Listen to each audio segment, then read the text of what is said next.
Well, good afternoon, everybody, and welcome to the public board meeting of the Care Quality Commission on 24th of July. It's 2 p.m. on the 24th of July for those of you watching the recording. We have a full room today and a reasonably full agenda, but we will try to get through everything on time, and we do have some questions to the public, which after the meeting is finished, we will take as usual. Again, try and do this briefly, but there are a number of apologies, new people I should introduce in differing ways. So in no particular order, continuing apologies from Sean O'Kelly, our Chief Inspector of Healthcare, who remains unwell. We'll update that at a future meeting. Among the NEDs, David Croasdale Appleby is unable to attend. He's a long-standing prior commitment somewhere else. And then we're getting into holiday season, so two of our colleagues who are normally here, Chris Usher and Namalo De Silva, are both away. Gemma Skipsey, over on my right, down there, left, I guess, for people watching on the screen, is standing in for Chris, and David Scott, on my right, is standing in from the legal team on behalf of Namali. This is, of course, the first meeting we've held since we announced that we had appointed Kate Taroney as the Interim Chief Executive of CQC. So Kate will be familiar to you from her previous roles, most recently as the Deputy Chief Executive. But Kate, welcome, and our first item on the agenda will give Kate a chance to make some observations. Not to exclude others, Chris Zeke, down at the far end. You will have met him before, but it's the first time he, I believe, has attended one of these meetings since we appointed him as the Interim Chief Inspector of Healthcare. We welcome Dan Horsley, just to my right here, who's the Gender Equality Network representative. So from the Gender Network, but representing Equality Networks. Thank you very much for joining us, Diane. And I think that's probably it. There was one other colleague I was expecting, but it's unfortunately ill today, so I don't think there's any more to say. Declarations of interest. There is just one point I would mention, was notified to me. Stephen Marston, one of our non-executives, has been asked to take on a non-executive role with an NHS trust. A very recent appointment, hardly stepped through the door. I have to say we don't regard that, given the nature of the agenda for this board, as a conflict, but often these things are based on how others see them. So it is something we need to look at. Obviously, NEDs are appointed by the government, not by me or the rest of the board. So that's something that they need to consider. But as I said, be absolutely clear. I mean, Stephen's really hasn't started his role, and we actually don't believe there's any real conflict at all. Any urgent business from people they want to put on the agenda before we kick off? No? Okay. Well, look, as I mentioned a moment ago, what we thought would be helpful is to give Kate the opportunity to give an update on her first period and summarise some of the changes that we've already announced. I should say, for the benefit of anyone listening, given the nature of these topics, I hope you'd expect that the whole board, certainly all the non-executives, having regular contact with Kate. So what follows over the next 15 to 30 minutes or so is not the only opportunity we've had to discuss things with Kate. This is part of an ongoing dialogue, but this is the first board meeting since she was appointed. So Kate, perhaps I could ask you to give a summary of a number of points. Thanks. Thank you, Ian, and good afternoon, colleagues. So the first thing I want to say is that it's an absolute privilege to be taking on this interim chief exec job at what feels like a pretty critical point for our organisation. So I'm really honoured to be here, and I'm going to work as hard as I possibly can with my key partners and colleagues to take the action that we need to get us back to being the strong regulator people who use services require us to be. So I just wanted to set out for this group some of my reflections on where we are, and to share with you my 3 priorities and some actions that I'm taking, and then really keen to hear colleagues' thoughts as well. I want to let board know, and you'll be aware because I know you've joined some of my all-colleague calls that I held in the first couple of weeks of joining into this role, is I've started off my work in this role to our colleagues and externally to providers by issuing an apology for where we find ourselves as an organisation. And I think it's really important that in order to move on, we have a frank kind of appraisal of where we are at the moment. And I will be sharing some of that with you as I go through. But I just want to let board know that my first message to our people and to providers and people who use services is that we haven't been the regulator that's been needed and we need to do better.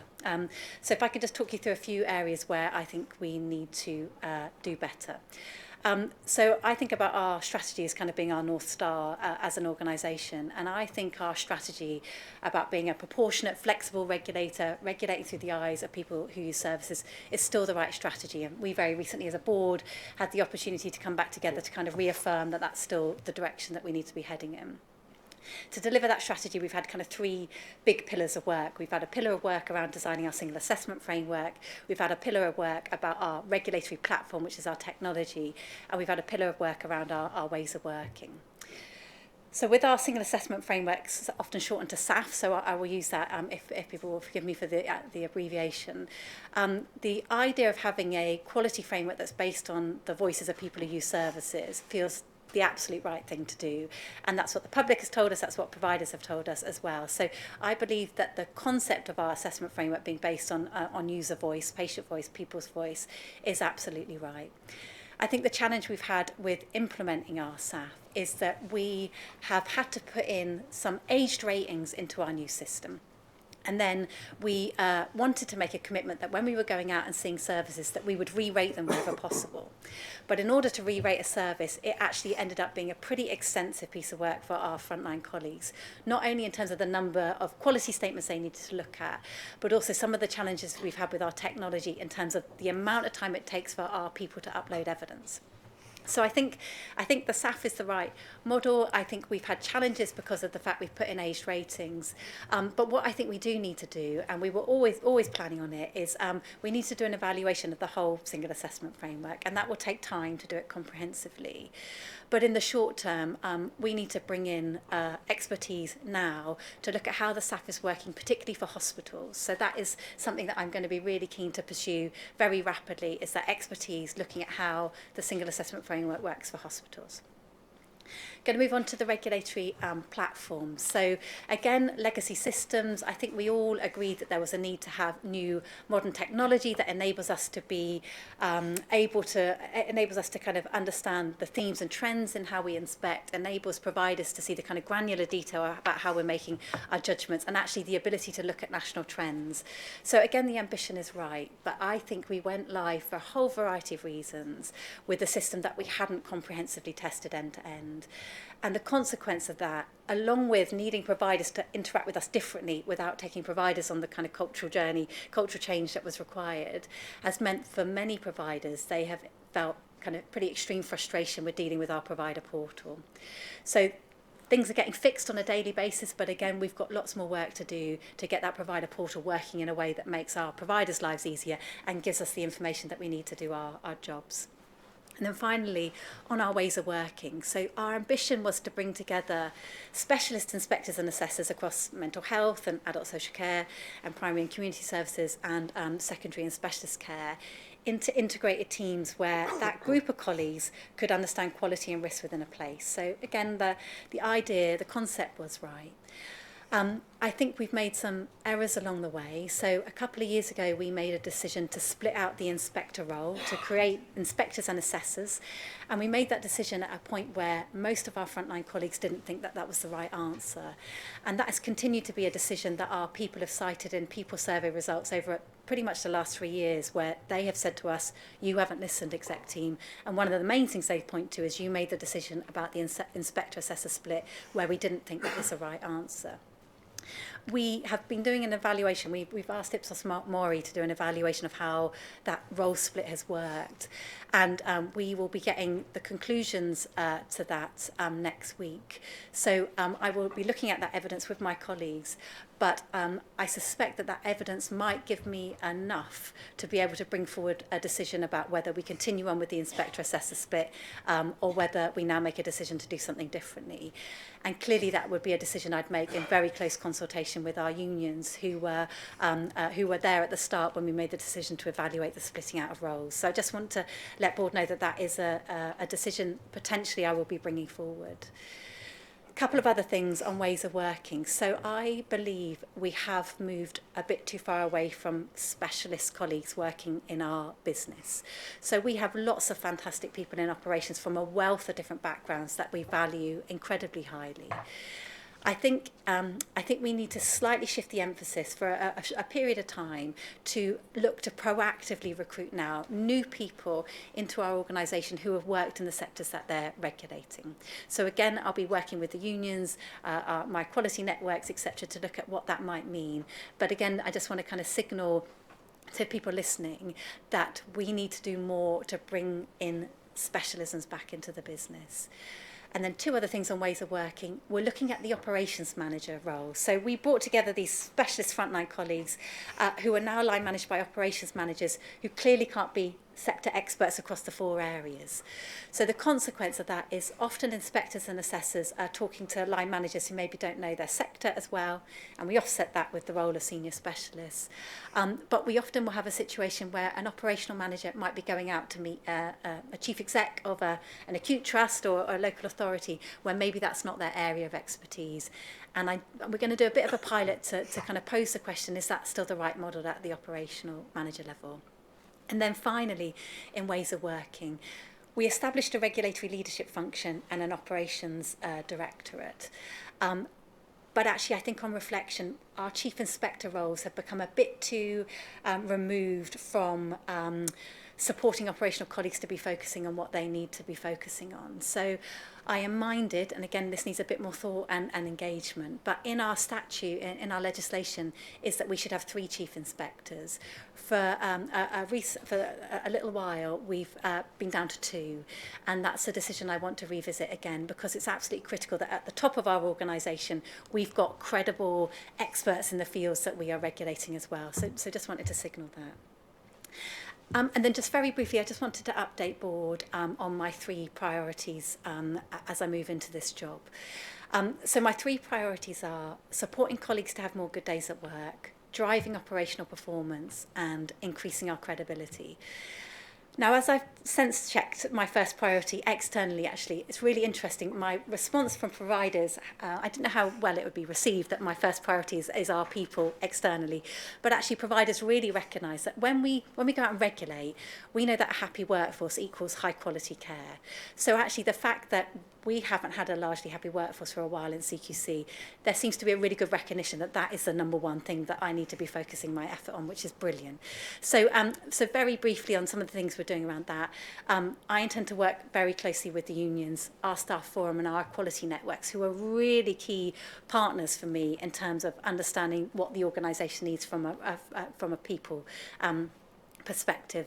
And there will be a series of other things we'll be doing around well-being and making sure that we have a very different way of communicating with our people. You know, gone are the days of kind of broadcast to kind of having really full exchanges. And very briefly, the 3 all-colleague calls I did at the start a couple of weeks ago, we had 1,346 colleagues on the call.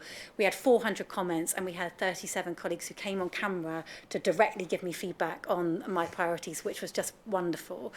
So a lot more of that. So that's my first priority. Second priority is around operational performance. So we need to remember that we are here to assess, inspect, rate and publish our views on the quality of care out there in providers. And we do lots of extra things, lots of really important things in addition to that. But we've got to get our fundamentals right. We've got to be going out to the right places and undertaking enough assessments, inspections and rating services to give the public confidence about the services that they are receiving. So everything that we're going to be doing now is going to be challenging us to say, will that activity, will that streamlining, will that technical fix, is that going to translate to more activity, more operational performance? So that's an absolute critical priority. And then my third one is I think our credibility has been eroded as an organisation because of some of the challenges we've had around the transformation we've been on, because our inspection numbers are lower than they should be, and because of some of the changes we've made around our people. So there will be a third priority around making sure that everything we do drives up external credibility as well. So finally, and then really keen to hear colleagues' reflections on this. The final thing I want to say is professional judgment, professional expertise. You know, we employ a really skilled workforce, and they need to have the tools, they need to have the technology and the tools to do their job well. And we just need to kind of shift the focus a bit to really emphasise professional expertise as being at the foreground of how we work, with the tools kind of merging more into the background. And as we make that transition, along with transitioning our focus away from what has been quite internally focused as we've gone through this massive change over the last couple of years, to getting back out there so that our focus is on shaping and influencing the health and care landscape. So very final thing, thank you so much for the response I've had so far from our people and from external providers. We've got a big hill to climb, but I'm confident that with the passion and the energy that I'm surrounded with fabulous colleagues and great providers and stakeholders, I'm confident we're going to get there, but it is going to be a hard slog for certainly at least the next 6 months. Thank you. Thanks very much, Kate. As a reminder, Kate's been in role for 3 weeks. So there's an awful lot to cover there. Clearly the board at some stage, pretty soon indeed, will need to see what that looks like when it's written down, to make sure we've got appropriate timelines, we've got the resources to do it, etc. So approvals to follow, but really helpful to have that overview. Before we move into the more discussions on organisational matters and regulation, any responses or observations from colleagues to what Kate had to say? Stephen. Kate, I'd just like to say a big thank you. What you've just said and all of your messaging to staff and to provider colleagues since you took up the role, I think has been positive, well received, not just because of its content, which I think does pick up very skillfully the many concerns that our colleagues have been raising over quite a long period now, but also the tone of it, the honesty of it. I think that needs to include, for us as a board, also being honest about our own role and the length of time it took us to fully understand the depth and range of concerns that our colleagues were raising. I think it's important that we too are honest about that as a board, and we learn the lessons from that. Colleagues know, I mean, I have some role in the speak up area, and I think the delivery plan, recovery plan that you've summarised there does pick up the concerns that I've heard from colleagues, so that's a big plus. But it's hugely important now that the way we take forward the recovery plan also picks up some of the concerns that colleagues have been raising, specifically that from now on, and I know this is a commitment that you've made, we take huge care to listen to our staff and learn from their experience of trying out new ways of working, so that there's a regular feedback loop coming back from our staff on the front line saying, well, we're trying this way of working, this is our experience of it, we need to learn from that so that we keep adapting and improving what we've got. But that crucial point about listening really carefully and actively to what our colleagues are saying about their experience of trying to make all of this work. And secondly, a point you make that we don't again slip into understanding the recovery plan as just a set of operations, processes, system fixes. Because at the end of all of this, where we need to get to is all of our colleagues feeling that their professional expertise and skills is valued, it's being deployed well, and that they now have a set of tools that they can use to go out and deliver their own professional, personal mission, which is about developing ratings and assessments that will keep vulnerable people safe. So it's constantly looping from the new operations and ways of working and systems and procedures back to that critical outcome. Do our colleagues feel they can do the professional job that they've always wanted to do in keeping people safe? And it's that feedback loop above all that I hope we can now build into the way we take the recovery plan forward. But overall, I think you've really hit the ground running. I think you're doing all of the right things, at least from what I've heard from colleagues. So thank you. Thanks, Stephen. I think in your opening comments, let's be clear, you speak for the whole of the board. I mean, we're 18 people. If we all speak, we'll be here all afternoon. But I'm absolutely certain that your opening comments, you speak for all of us. Kate, do you just want to quickly comment on feedback loop point?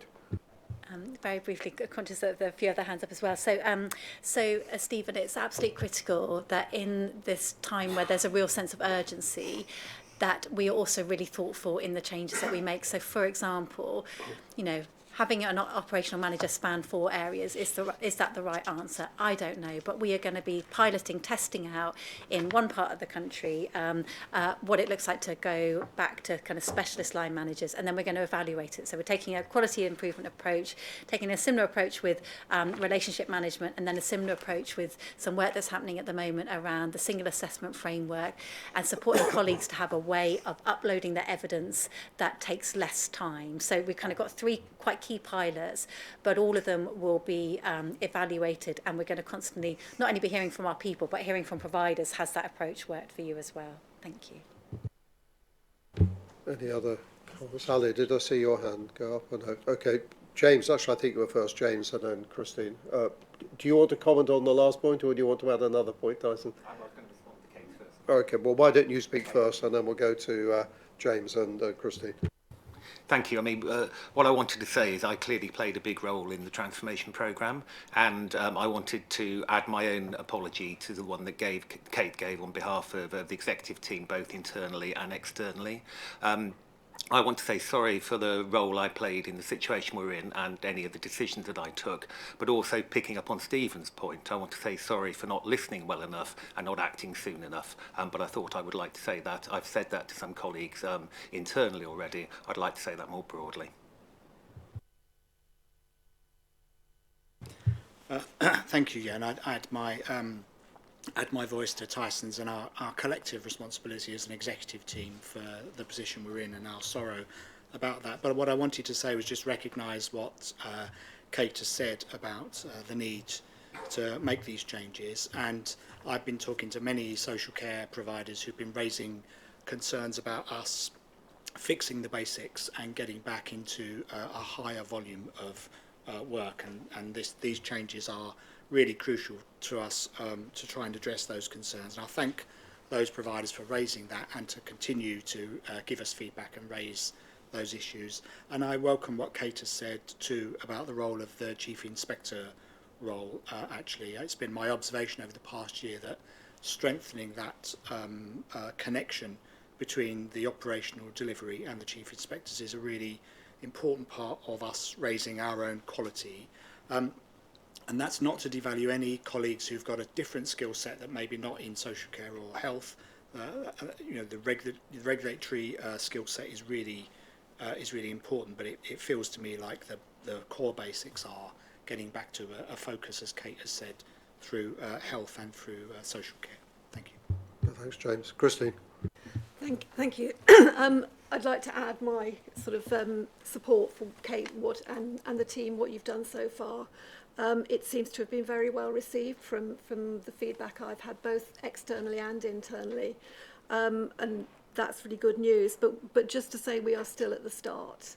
I'm still hearing feedback both from colleagues internally within CQC and also from providers that there's still problems of all sorts. So, you know, we've got a long way to go.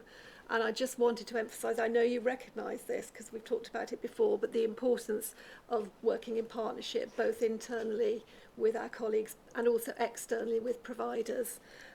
Because the impact of the changes, particularly on social care providers, is massive. It has been so far. And what I've heard is how hard it's been for them to try and keep up and understand what they might have to do differently. That's going to change again now, potentially. So we just need to make sure that we do work in partnership with them. And then finally, just to, emphasise really, as a board, the whole of this has to be a priority for us, and we recognise that we've got a long way to go, and as a board we really have to be very, very focused on it. Thanks, Christine. Chris, can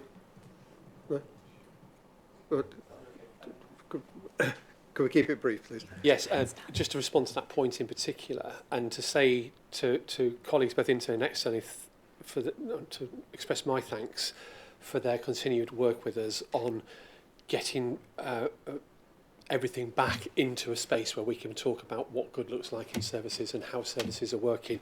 We've done some really important groundwork with providers of all sizes, stakeholders and colleagues and people who use services to try and ensure we understand in this new environment what good looks like in each sector.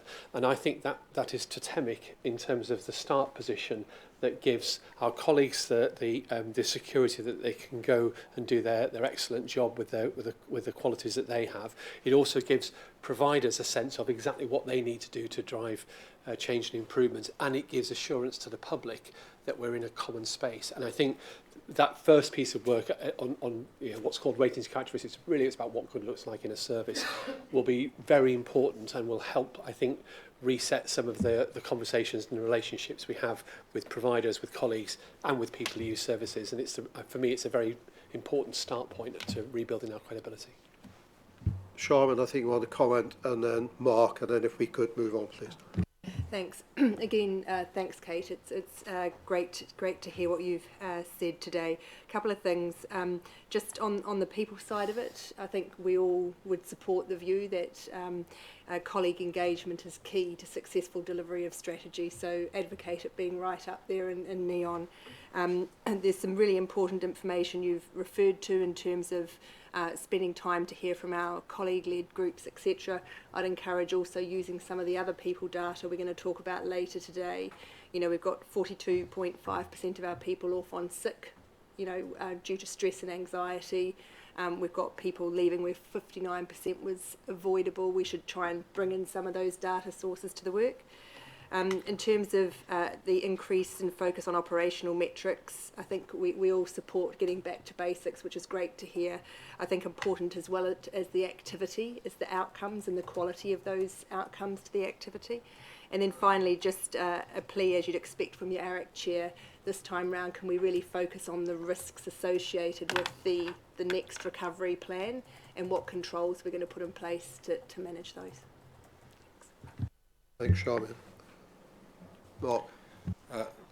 So again, adding my thanks. I think out of all the conversations we've had, this one feels where we've got a very reality-based conversation where we're really embracing the reality that people have been feeling, whether within our own organisation at the front line or actually within the provider community. So the fact that we have that now and as a starting post and a foundation to drive a turnaround is great. I think there's probably just two things that I just want reassurance on, and maybe they're just making sure I make two observations and see whether, Kate, on behalf of the team, you agree. One is the fundamental reason why we embarked on the transformation has not changed. As you said, it is about that user voice, but it's also that many of our systems were stuck in an analog world and way of working when the outside world had become much more digital. So we were static and the world was moving in real time, and that need has not gone away.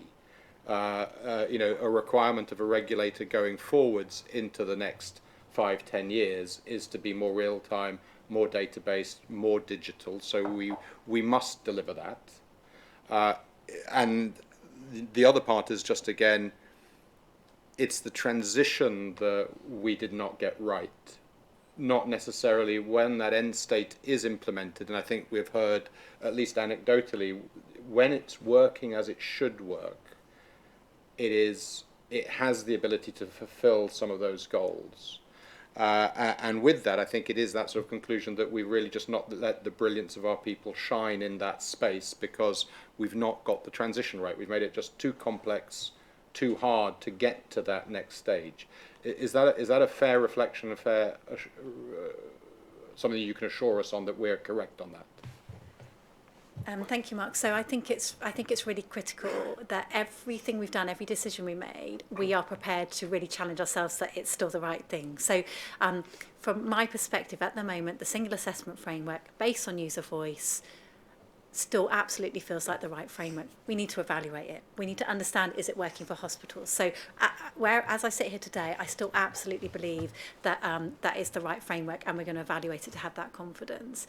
The changes around technology, as you say, Mark, we couldn't have stuck with the kind of creaking old systems that we had, and the vision for what regulatory platform will give us. So that ability to see what another provider scored and what are they doing differently to how I'm doing it, and how can I improve, etc.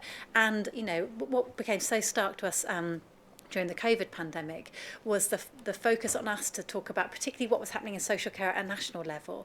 And we absolutely were not set up at that time to do it. And we made it happen through lots of manual activity. So having a regulatory platform that can enable us to kind of aggregate up, look at themes and trends, it still is absolutely the right ambition.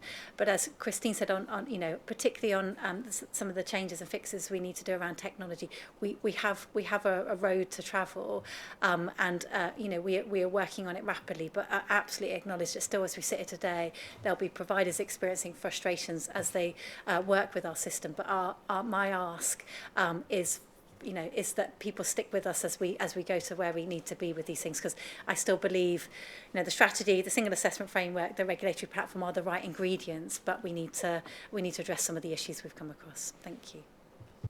Okay, thanks so much, Kate. Joyce, okay, last comment, please. Thank you. I don't want to repeat what everyone has said, and I think, Kate, you brilliantly summed up where we are as an organisation and the things that we have to do with that sense of urgency banner. I just wanted to reiterate that the sense of urgency is because health and social care needs a strong regulator. The end of this actually is people who use services and the absence of regulation, because regulation does make a difference in terms of the quality of care that people receive, and it's the absence of regulation that has been the problem. We will do all the things we have to do internally. We will build that trust and confidence internally and with providers and our stakeholders, but we still have to make sure we manage the care and the risk and prevent the harm that is happening. So getting the basics right is important. Doing this with a sense of urgency is important. And the third thing for me is that level of accountability, that we have got into a position that none of us would have wanted to be in, and we need to make sure that we do the learning to make sure that it doesn't happen again, because the strong regulator is the emphasis that we need going forward. And I just want to emphasise again, our strategy is the right one and the single assessment framework is the right one. We just need to make it work in practice. We've had lots of feedback, not just from providers and stakeholders, but from people using services as well, because we have consulted and engaged and co-produced. We are going to do the right thing on behalf of people, but we need to make sure that we can do it in the way that we want to do it. Thank you. Thanks, Joyce. Look, appreciate everyone's input. Two quick comments from me. One, for the benefit of anyone listening in, we didn't allow time, and we haven't got time for everybody to speak, but as I said earlier, I know Stephen spoke certainly for all of the non-executives, including me, and I think others as well, so I didn't want the lack of everyone contributing and making the same comments to be misunderstood. And the other thing is just to be clear, I mean, Kate, on behalf of her executive team, presented a case, but absolutely, there have been discussions in other fora. We meet regularly, and the board is foursquare behind what it is that we are talking about, and I think that's an important point to make. And in particular, we like the way you've continued the focus or re-established the focus on, firstly, the patient and the patient voice, and secondly, we have a great strategy, but there's also, at the moment, I'm using different words for Joyce, but we need to get the basics right. So we'll do that. If we could move on, not surprisingly, given the nature of that discussion, we're running behind time. So, under operational matters in your report, there are only a couple of pages. I mean, can we take the papers as read unless there's anything you particularly want to highlight, and then go straight to any questions on people, and then we'll come separately to the regulatory section. Anything you wish to add on people? So any questions from colleagues on the people thing? We're coming back to people obviously more generally and in a few minutes' time anyway with the report. But can we take that as read? Okay, thank you very much. The only thing I would add is we do have put in there the inclusive mentoring programme. There seems to be quite a lot of enthusiasm for that. Certainly I signed up. I'm looking forward to it. I met my mentor the other day. This is a new experience for me, but I think it's a great initiative, so well done. On the regulatory insights, again, could we largely take the paper as read, but anything you want to highlight? And what I'd actually like to do is ask James and Chris as our chief inspectors just to highlight anything they would wish to. You have a chief inspector's update written in here, James. You don't, but you might want to talk about some of the winter planning stuff, Chris. But anything you wish to add, Kate? No, I'd just like to hand straight over to my chief inspectors. So thank you, James. Thank you. Thanks, Chair. It's just a couple of points from me. The first is fairly unusual, actually, the launch last week of the Skills for Care Adult Social Care Workforce Strategy on the 18th of July. It's fairly unusual for the sector itself to, as it were, come together and publish a document, as it were, about what it believes should be the strategy for the social care workforce. CQC have been a participant around the table alongside the Local Government Association, alongside ADAS, the Care Providers Association, and other partners, Skills for Care and Sky. The report, as it were, is aspirational and directed at the new government, and there are commitments in there about what each partner should be contributing towards the development of a workforce strategy for social care. Clearly, CQC, we've previously said that we welcome this leadership from Skills for Care and that we support, as it were, the notion and the need for a social care workforce strategy. CQC has mentioned with potential commitments for a future approach by government. Of course, at this stage, it's not a commitment from CQC, it's our expressing support for the conversation which would get taken up by the government or not. There are some quite significant implications for such a strategy, particularly around pay, but there are many things in here that are recommended around, for example, presenting a picture of what good looks like when it comes to workforce that don't actually have a great deal of cost attached to them, but are potentially collaborations between the CQC and Skills for Care, which could arise from this ongoing partnership that we've developed with the sector itself. I think it's a good example of improvement and improvement mentality and self improvement by the sector itself, and I really wanted to express warm welcome support for it. And when it was launched, we put out a formal statement, which I think is on our website, as it were, in terms of what we wanted to say. And then the second comment relates to our integrated care system assessment. So we, as the papers say, we're still in discussions with government about where we'll go in the future with that work. And clearly, a new government will take time, perhaps, to come up with an approach. In the meanwhile, the capacity that we have for our ICS team is being at the moment gainfully employed elsewhere within the Commission, and given what Kate Taroney said about the need for us to get our performance back up, then that might signal a welcome extra capacity in relation to that. And I'll hand over to Chris for the remaining Chief Inspector updates. Great, thanks James, and thanks Ian. I've just got a few updates. The first update is on the National Maternity Programme. I suppose this is just a reminder because we completed our final on-site inspections in December 2023, and we we shared our highlights of our key findings throughout the program, but end of this year, we are planning to publish our end of program report. And as part of that report, we will have some improvement resources that we can share across the country to help providers to continue with their improvement journey. The second update is on urgent and emergency care. Last week, on the 17th, we hosted an engagement session for about nearly 150 senior leaders who work in emergency departments. And the focus was really to think about, winter's coming, and we know winter's coming. And some of the conversations we've had with colleagues in the providers, like chief executives, it's the challenges they're already facing in emergency departments now, before even winter. So we're trying to think how best can we work collaboratively with our providers, thinking about what else can we do. And we had some areas of concerns around length of stays for people with mental health needs in ED departments. And then also thinking about, people being supported in corridors and at the back of ambulances.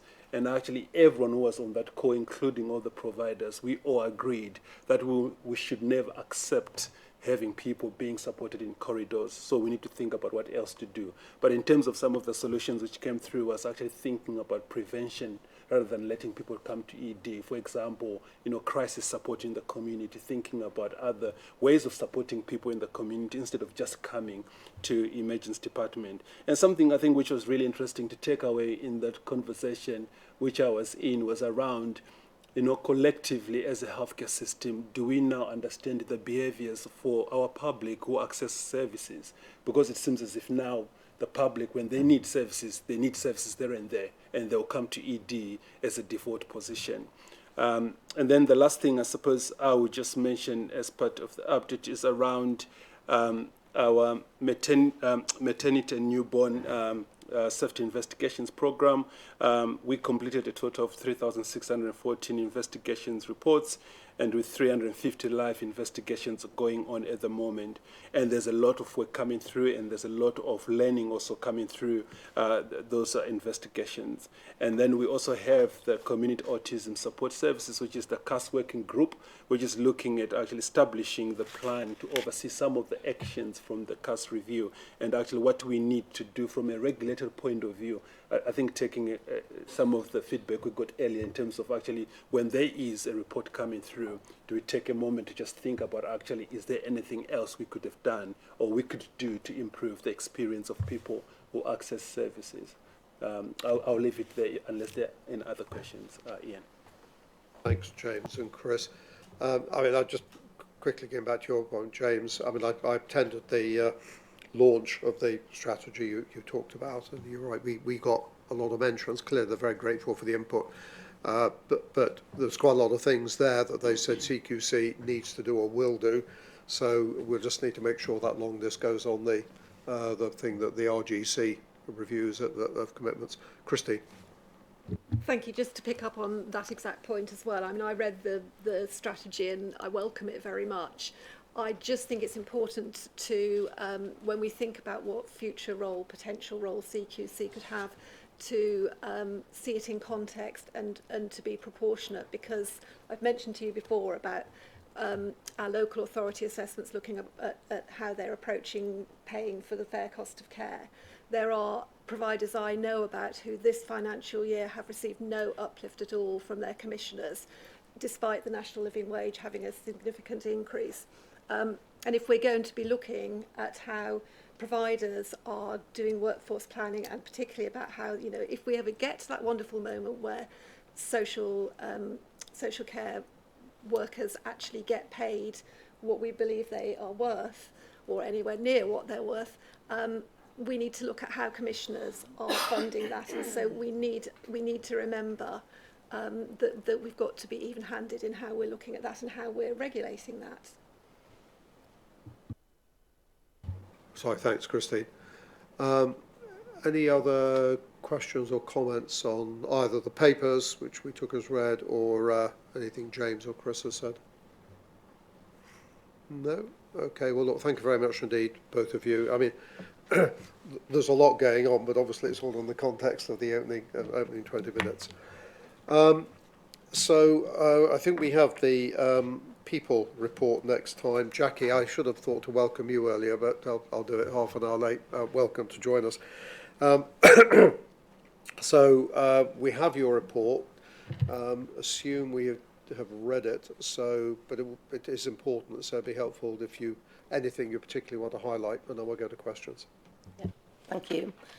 I think before I start to talk about the report and actions coming out of them, I think it's important that I also recognise that I am in a position of privilege, as of my team, as to the part that we play in the good day at work, in our colleagues' lives, and the importance of the small activities equally to the big strategic pieces of work. It's important to me that colleagues are paid on time. We deliver in terms of time scale. So in terms of this report, I will be talking about some of the maybe smaller things, but actually to me they're equally as important in that good day at work and allowing our colleagues to move forward to discharge their duties so we meet our core purpose. So instead of going through the pack page by page, because I assume that you'll have read through it, what I want to do is share with you some of the work streams and actions that we can track going forward in the pack and also have resulted from the data received in the pack and also colleagues' feedback, leadership feedback, and also wanting to be current and modern in an employment climate. So the first thing I just want to say was, we've talked a few times about the stability of the structure. And I think I've referred to the fact that when we started transformation, the decision was taken that most of the roles would be fixed-term contracts until a structure was known and we were clear about the direction. I think that brought challenges in terms of stability for workforce, stability for leadership, and also being able to plan the future, because that we introduced more uncertainty than was maybe necessary. So I think what the positive I think we've seen is that in 21-22 our workforce was 75% fixed term contract. We are now down to 23%. It'll probably go down even lower when we get completely through corporate service transformation.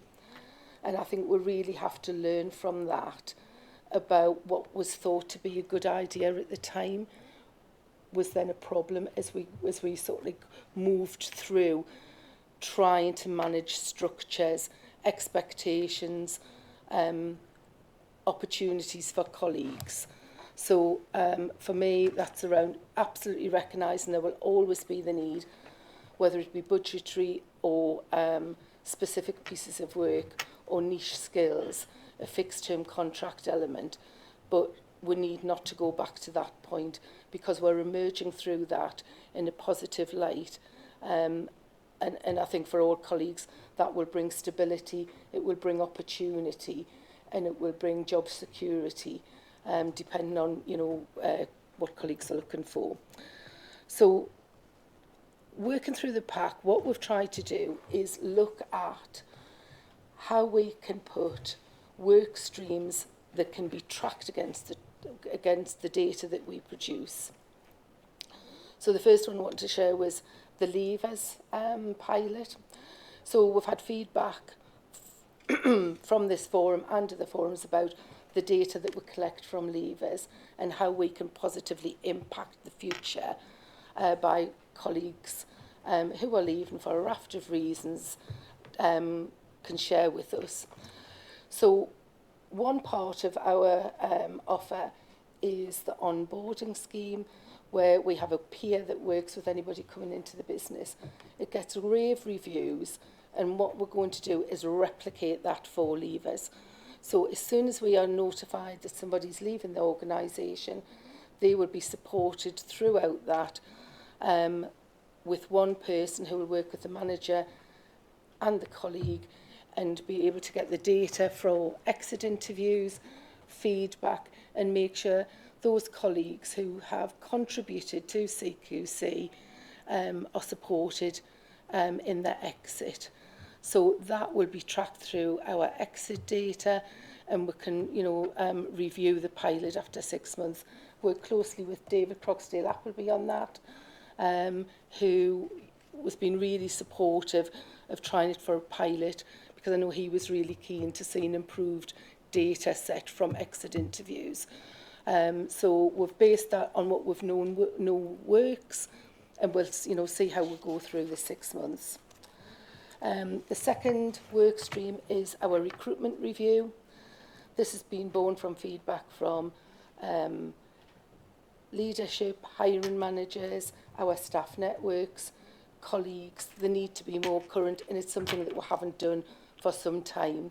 So working with a recruitment partner and a recruitment psychologist, we commissioned a report looking at the end-to-end recruitment cycle, including diversity, demographic, geographic, routes to market, job boards, jobs forums, the roles we would be recruiting to. The draft is just about ready, so we'll be reviewing that and what that tells us about our current recruitment process. And without even reading the draft, I know that there'll be a significant number of recommendations in there, which I suggest I bring to board at a later date in terms of what the proposals are.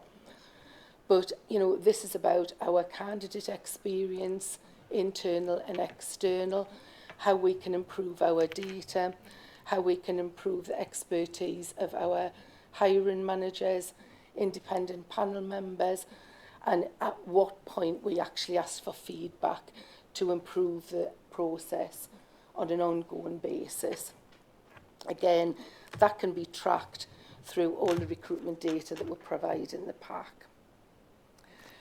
Second work stream is our employee voice work stream, and I think many colleagues around the table know Hannah Sterland, who has come to work for me, working on employee voice and well-being and mental health. Take employee voice first. I think this speaks to the good day at work, and also some of the conversations we've had as to how we listen to hear and then act upon what we hear. And again, we need to work with our staff networks, trade unions, our Speak Up Guardians, so we can provide forums, we can provide channels, we can provide a fair and consistent way that our staff forums can meet, can share best practice between the groups, and really give this some focus, because I think this does talk to a lot of the discussion we've already had. Hannah's also going to help working with wellbeing and mental health. We have got a raft of support for colleagues' wellbeing.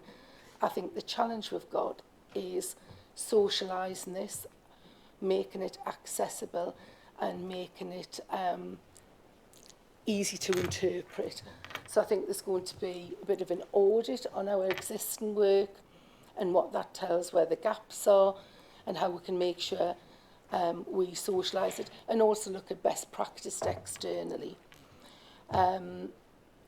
Mental health is really key to our wellbeing offer. I think you mentioned, Charmian, the stats regarding it's our highest statistic for absence. I think it's fair to say that the transformation will not have helped that.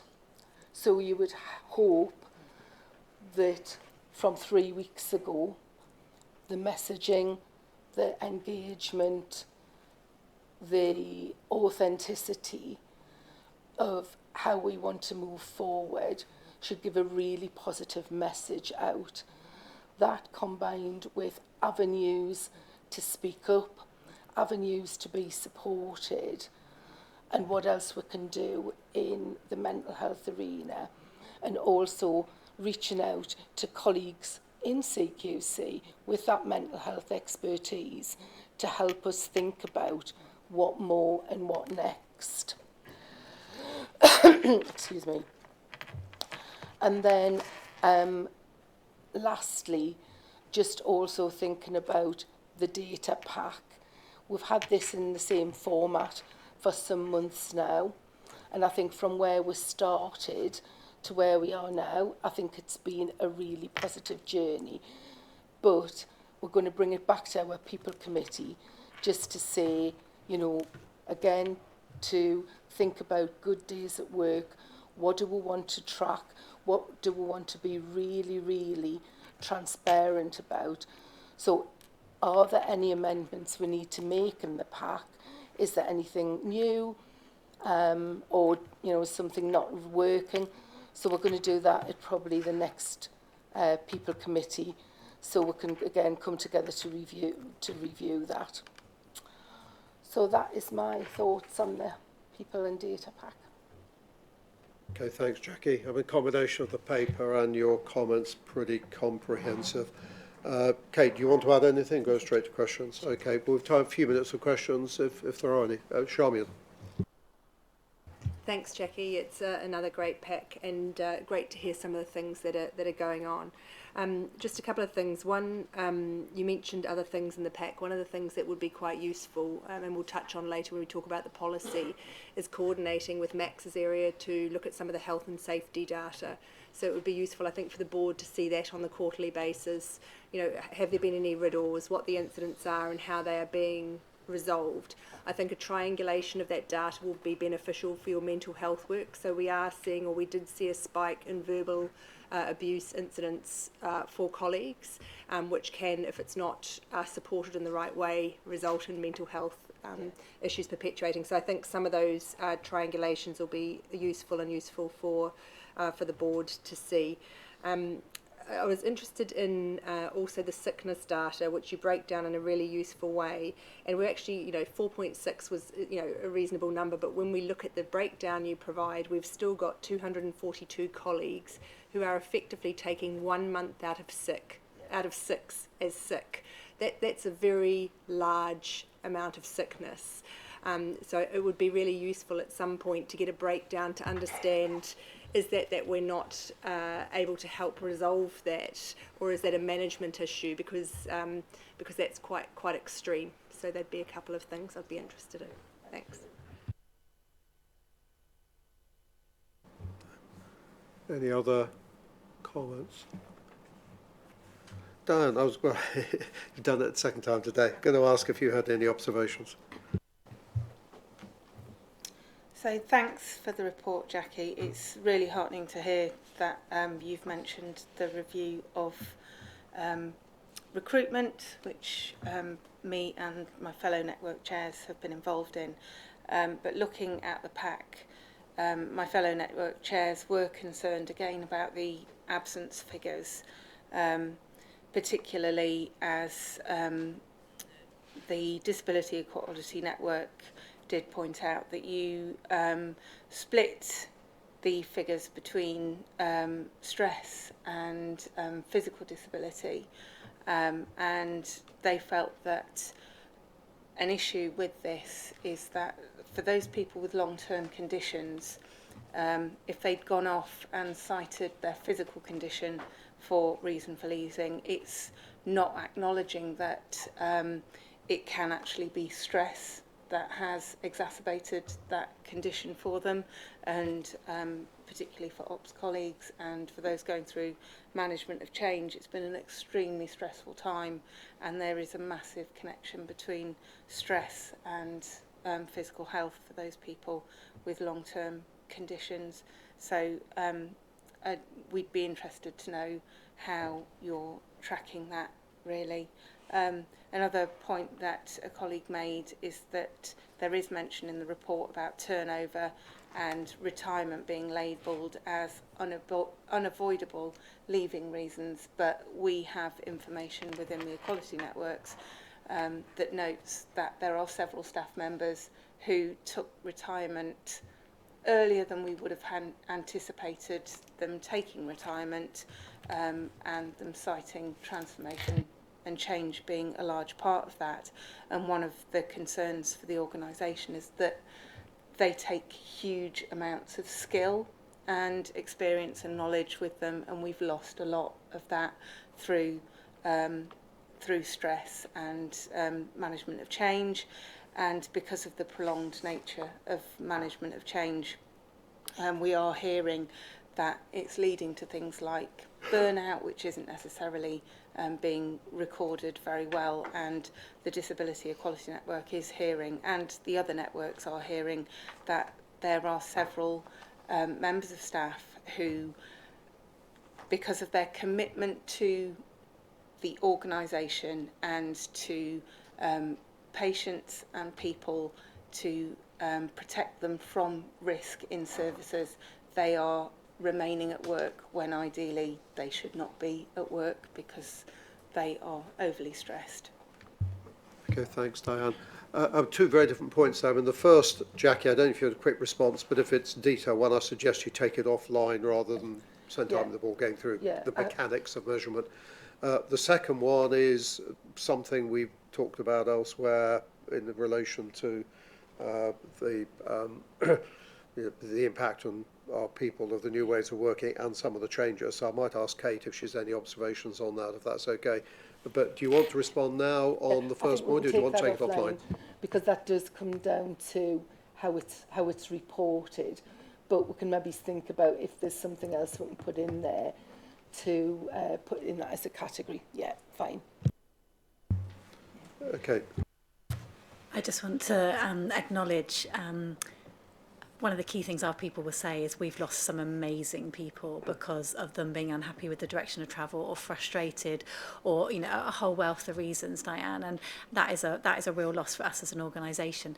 I've got a little secret hope that that maybe when we start getting things back on track in the kind of coming weeks or months, some of these fabulous colleagues might have a second thought. They may not. They may be loving another job, but I am aware that some colleagues left CQC without another plan, so that is not a specific plea, but I've got as I say, a little secret hope that as the months go by and our colleagues hopefully start talking about it feeling very different in CQC, and that we're more able to get on and deliver our purpose, some of those amazing colleagues might have a second thought about whether they want to come back, because we will be needing to look at the numbers of people, particularly in operations, because we haven't got the right numbers at the moment. So there may be opportunities for those colleagues who have left if we can convince them that this is an organisation they want to return to. Thank you.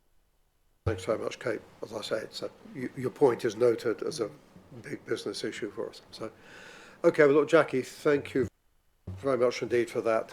Helpful. And I mean, I think we may have said it before, but I mean, the quality of the reporting, analysis and everything else, and interpretation, and then more importantly, so what are we doing about it? And it's just improved immeasurably in my time here, so well done. Can we just keep on the pace and move on again? We've got a session now on an update on the values, behaviours and leadership work thing. So, Jackie, I think you and Kate may want to lead off on this, but we're being joined in by a couple of colleagues. I believe Shelley Hallam and Mejabi Jagang are those joining us. I can hear them arriving.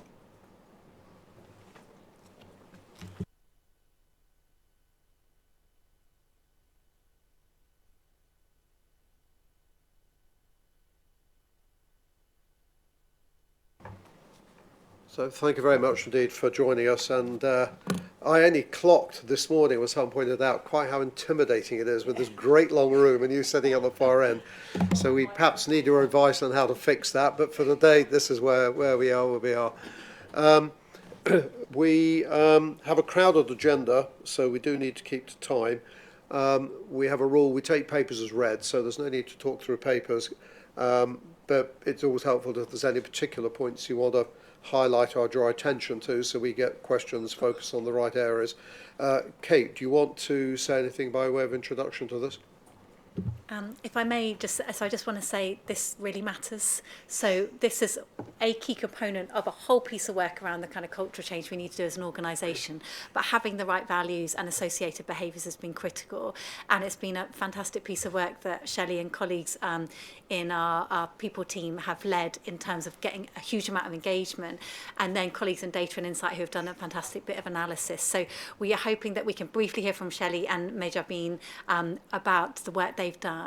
But we are asking board today to make a decision on the top 3 values. So I know the organisation will be waiting in anticipation to see the outcome of this discussion. So Jackie, unless you want to say anything, if you're happy, Chair, I'll hand over to Shelley first. And then... I'll just go first if that's okay. Yeah. So the paper sets out the update on our values and behaviours. Just to take colleagues back a few steps, when we started first talking about our cultural plan, you know, we recognised that the first part of that was refreshing and reviewing our values and also thinking about the behaviours. Our values have been in circulation for 10 years and are loved and cherished, but it was still the right time as part of the first step of the cultural plan to look at that. So today's update was split into 3 parts. Shelley's going to talk about how we approach this. And Ajbeen is going to talk about the data and insight and the collaborative working that we did with it. And then we can come back and I can just sort of like talk about next steps in the cultural plan. Thanks.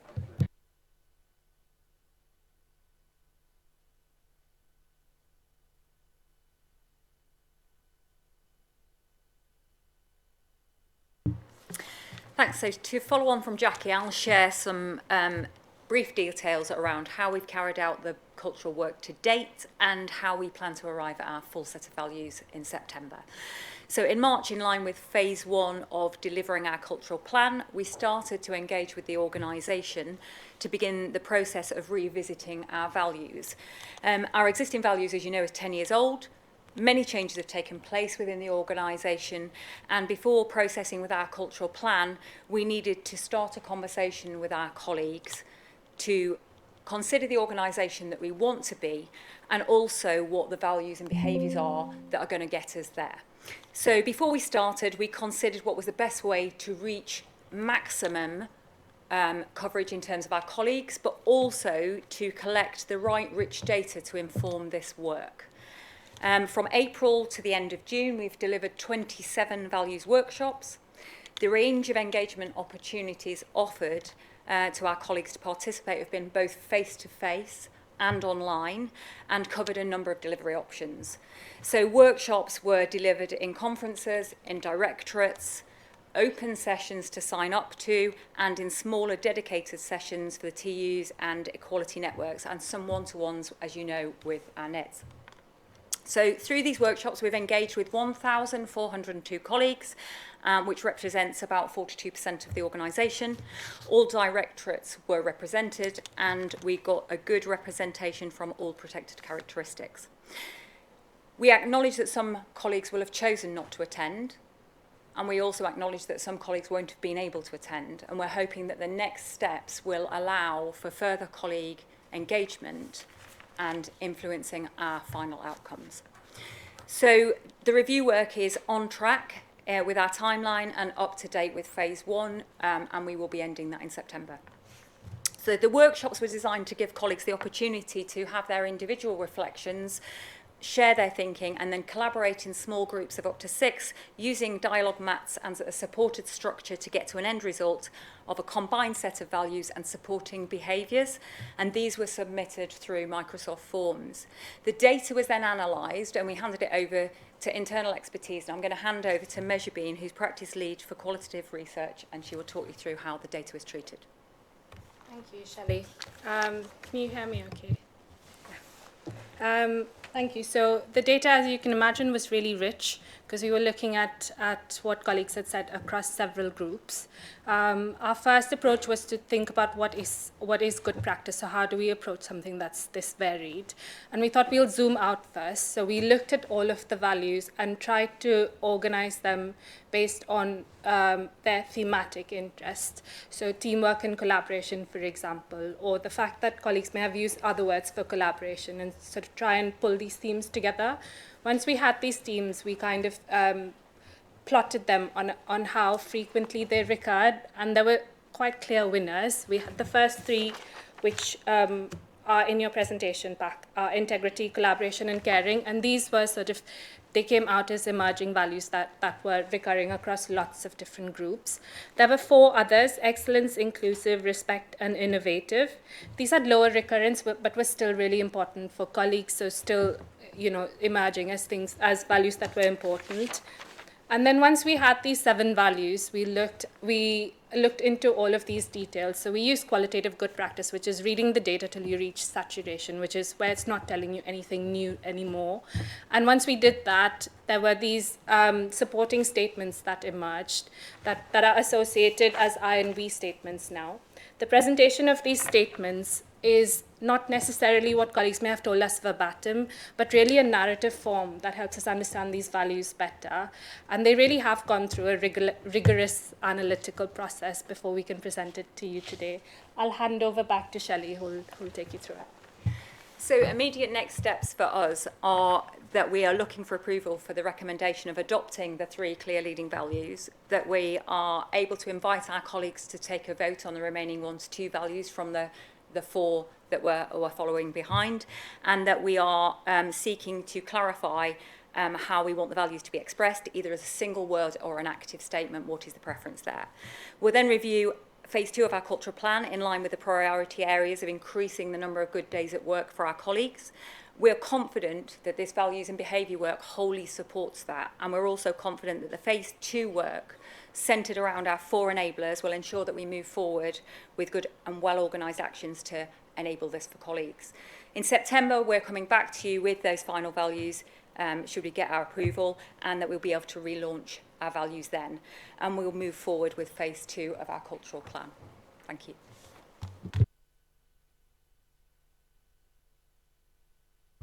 Sorry, I switched it on and off. You still get it wrong, Kate. Thank you very much. Thank you very much for that. So we're being asked to approve something, and there's an opportunity, I suppose, to give direction on other things. Any questions or observations on what's been done before that? Stephen. Thank you. I really welcome the work. I think it's important and good work. The reflection I would offer, though, is that kind of in terms of working out an action plan now to take all of this forward, that can't kind of sit in a box that's separate from the way we each behave and the way we treat each other kind of now. Fundamental to the success of the recovery plan is that we're living these values kind of now, that colleagues feel respected, cared for, listened to, included, all of these things that are there in the values. Kind of, yes, by all means, let's have an action plan for rolling them out, but shall we also start doing them now? Would you like a response? Absolutely. We are working with our engagement team, and we have appropriate steps to take once we've got these signed off to make sure that we all are clear about what those values are and how we can live them going forward. Mark Chakravarti. So again, I think it's great to see the work, great to see that it's actually from the organisation up, and that's a reflection of what we're hearing, the values that they'd like us to aspire to. A little bit to Stephen's point, I think alongside of these, it's also looking for, if this is what our organisation tells us, it's quite good to get some external sense checking to say other organisations that have dealt with this and how they've translated that into behaviours. So we're not the only organisation that will pick integrity as a value. So it's good to see how have people operationalised that. How do you put that into our recruitment, or even how we attract talent, how we recruit talent, how we evaluate people during their performance, and critically what behaviours then we do not tolerate in an organisation that says this is the expressed value. So I think there's an opportunity to use this as a launching pad. The other one, and I think it's through conversations that we've had as we've read these papers, is thinking about again, would these values, had they been fully expressed, have prevented the challenges that we face in our transformation? So it's actually thinking through, will they help us be that sort of assurance that we would get that right. And there are elements here that definitely do that. Integrity and always doing the right thing, the ability to, you know, have those candid conversations, respect and collaboration. I think there are those, if we'd expressed them fully, might have helped us avoid some of the challenges. But the one that's not necessarily here is that sort of openness, the sort of curiosity. I think we've had it labelled in different conversations that says we're really, really keen to hear the truth, regardless of whether that's painful, whether that's challenging, and to accept that. And I think given our role as listening to people's voices, that doesn't quite come across. And I know that may be, you know, just either it didn't come across through the organisation feedback, or we haven't found a way of representing that into one of the core boxes here. May I respond to the methodology? I think you're right in that there's in the richness of the data, curiosity is one of the things that came out. They're represented in different ways. And I think when you surface to the top, what came out the most is what you see here. And it underpins a lot of the other behavior. So it comes out perhaps in a behavioral statement or is supporting another value. There was also a lot of overlap. So I think what we read from this is that there's a narrative throughout these 4 or 5 words that probably lead to something. So, you know, I don't disagree with you, but I think if you just looked at the data, this wouldn't have been one of the first words that came out. Charmin. Thanks. Totally support the way the exercise has been done and hearing from all our colleagues. I was just going to sort of throw a counter view, I guess, which was, you know, inclusion is one of the ones we're going to vote on, and I'm not sure any of us around the table would feel happy if it didn't get voted on. So I would just question as one whether or not the sort of the inclusion and respect could be looked at as one and the same, because they are quite similar things, and whether you need to go out to vote. Because I do concur with my colleagues that we are at a point now we need to be living these values as part of the recovery plan. So perhaps, just to throw it out there, there might be something you can do to look at amalgamating two that look very similar to your point, and whether or not we could move forward quicker. The other couple of things, I would agree with the point. We had a stakeholder at our dinner last night who asked us to be more curious, a major stakeholder. The board have raised curiosity. I think it is one that we do need to think about. And the other point is, when we do come back, I'm very interested in how we're going to marry our internal values with what sort of the external values, or the external things we're expecting from our providers, to make sure that we are holding ourselves to account in the same way we're holding them to account.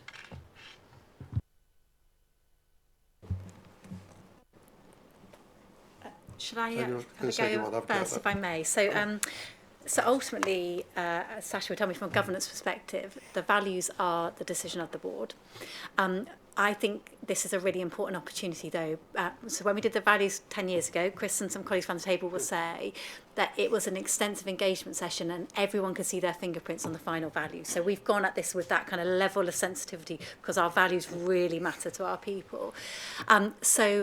So I think it's really important that the final values are what our people have said that they should be, but this is a chance to steer. So I guess we've got 2 suggestions so far. One is, where is curiosity? So it wouldn't be purist, but what would it look like if that was put back in the pot to be voted on? It's maybe something we kind of lifetime could be working out together. And then the second suggestion from Charmian is, is there a way of capturing those final 4 into 2 that we just lock in? I suppose for me, my preference would be that we do give our colleagues the opportunity to vote on the final 4, because this is an opportunity for really good engagement and buy-in through to the end feels really important. But I would want to assure board that just because we haven't locked in what the final 4 or 5 values might be, there is no, we still have our current 4 values, and they're not looking like they're massively changing at the moment if we do agree these as our top 3. So I don't think this would cause any delay in terms of our expectations that right here, right now, we should all still be demonstrating integrity and caring and the other values. But I'm happy to hear how the rest of the conversation plays out. Any other comments from Mark?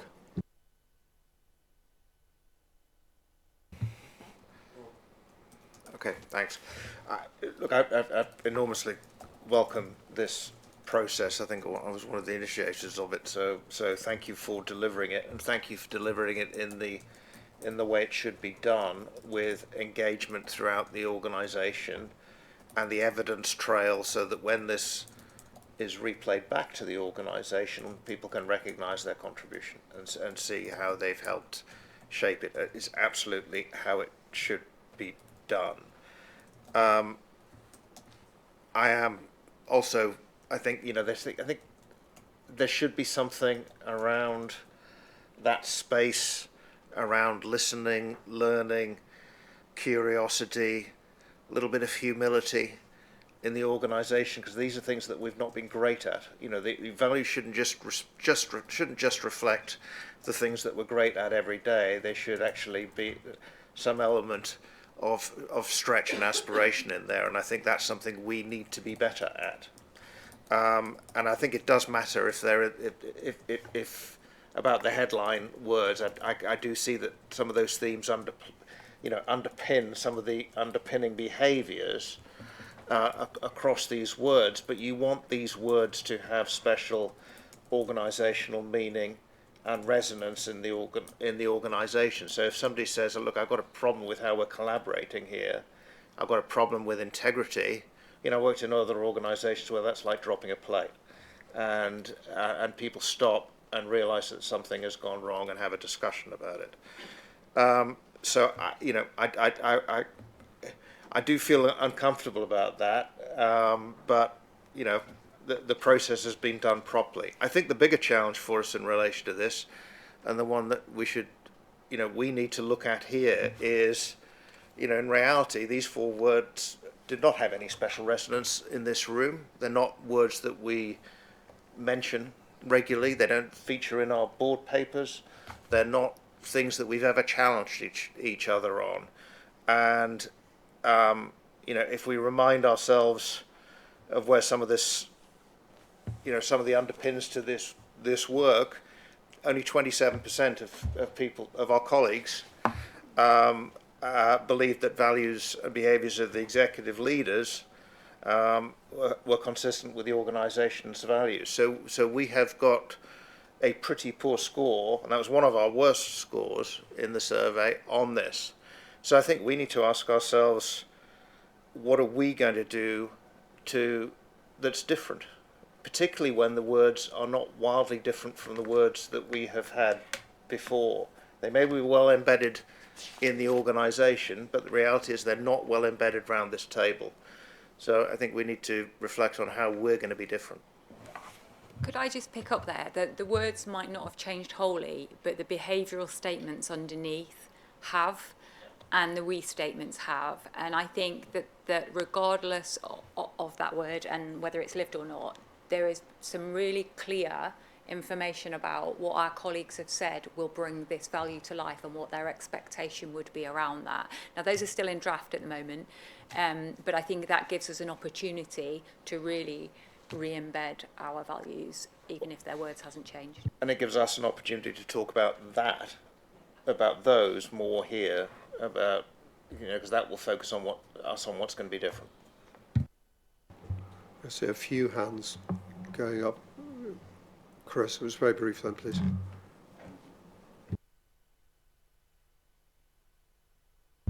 Sorry, I think the exercise is very important because it has truly reflected where people are today. Because there's an important point about this. This is literally what people feel today, and it says what we'd like them to feel is important, but this is what they feel today. I think there are 2 important statements from this. This is as much about the behaviours that underpin these values as it is about the words. In fact, it's more about the behaviours that underpin these values than it is about the words. But it starts with us. So it is important that this conversation today is important about locking in 3 and having a conversation about 4. I tend to agree there's elements of those 4 that I would want to see in our work and in my work and in the work of my colleagues. I think the challenge of this is we can certainly lock in the conversation around the 3 and discuss the other 4.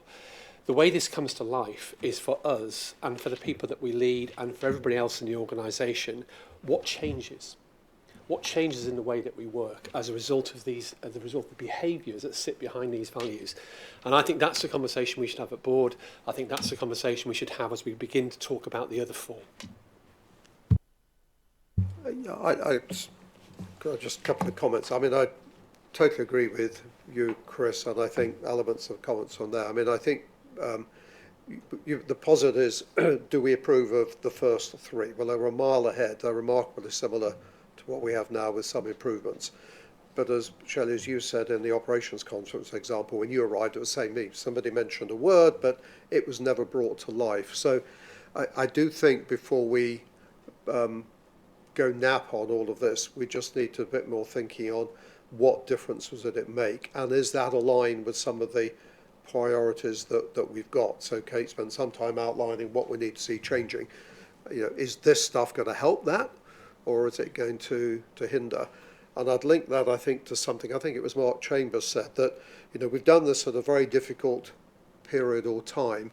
It was interesting, a lot of the debates I took part in, people got to 2 or 3 very quickly, but then they really struggled a little bit with the rest, and I'm not sure they gave quite the same input on 4, 5, 6, 7, 8 or whatever.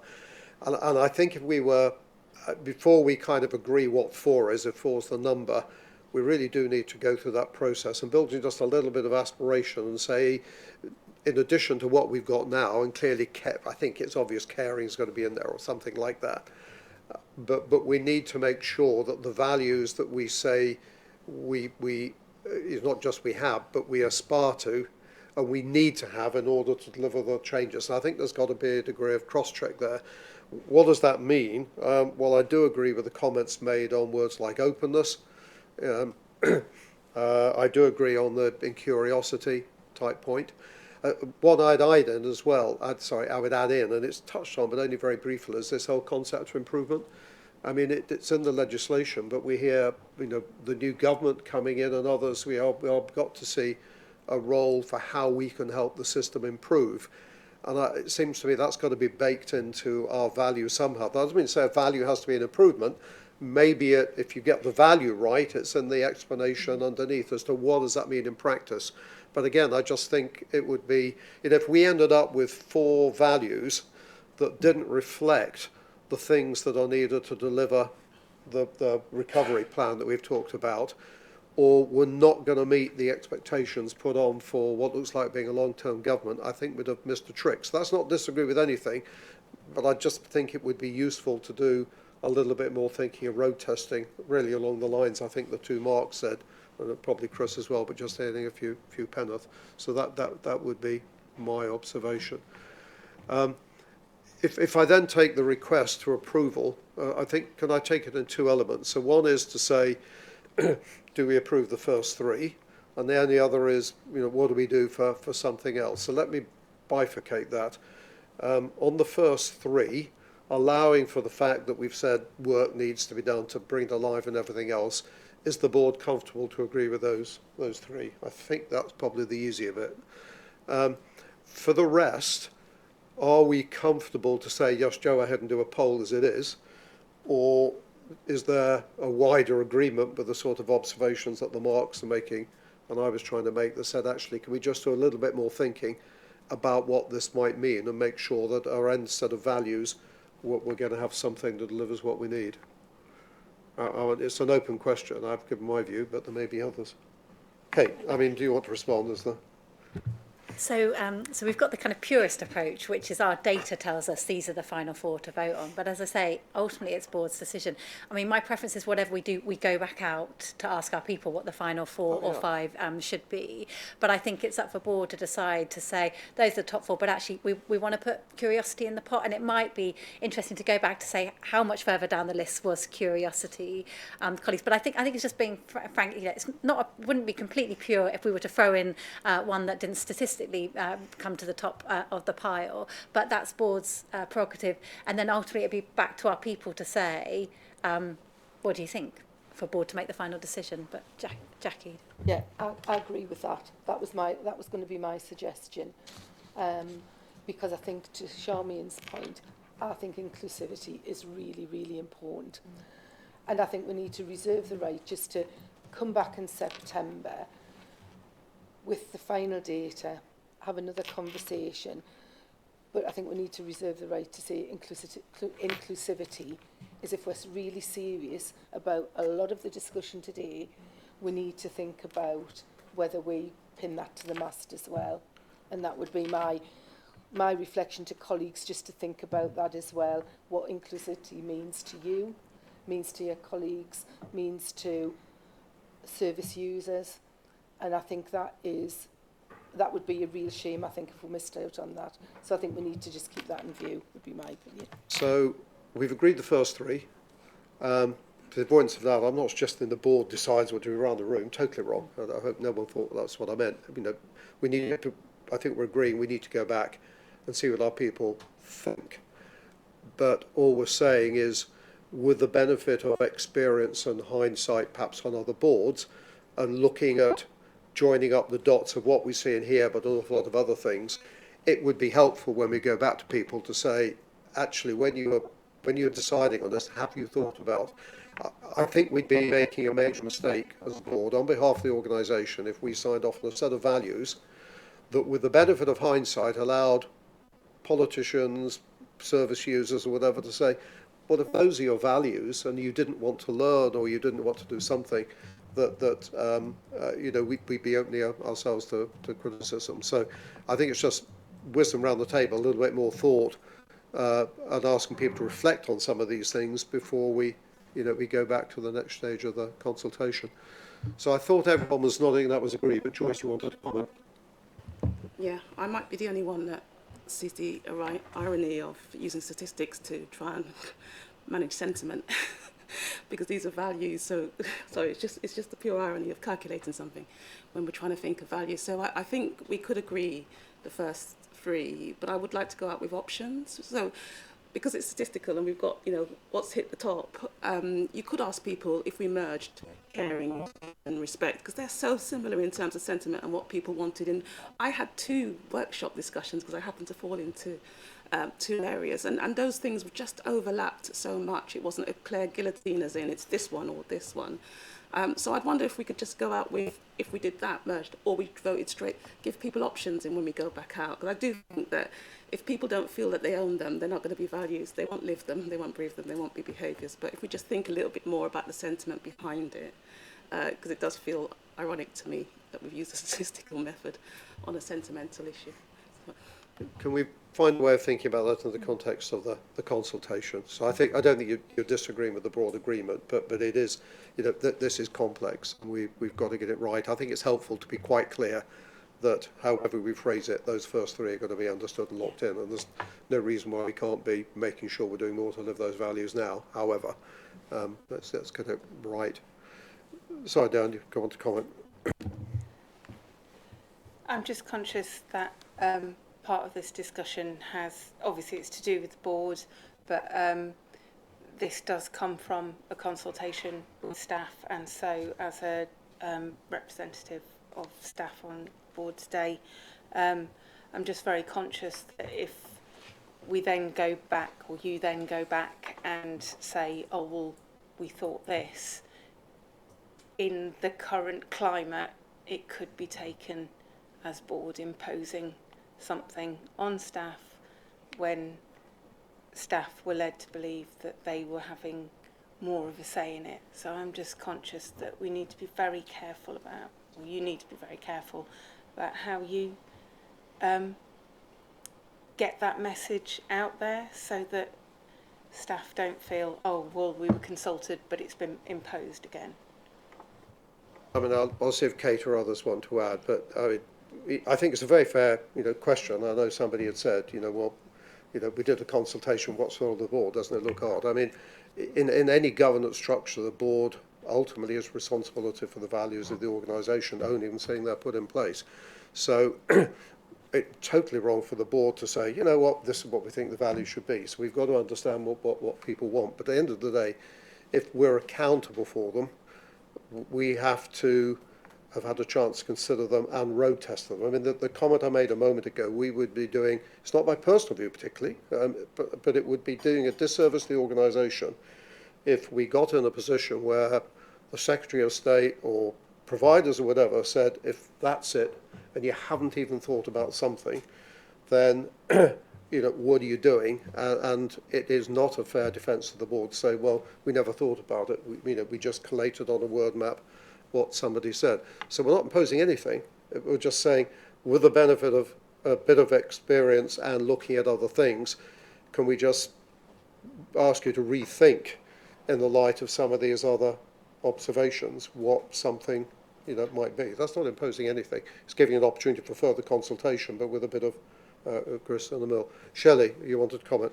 Yeah, so I think there's two things. Joyce, I wanted to come back to your point in saying the analysing of the data was about us taking out bias.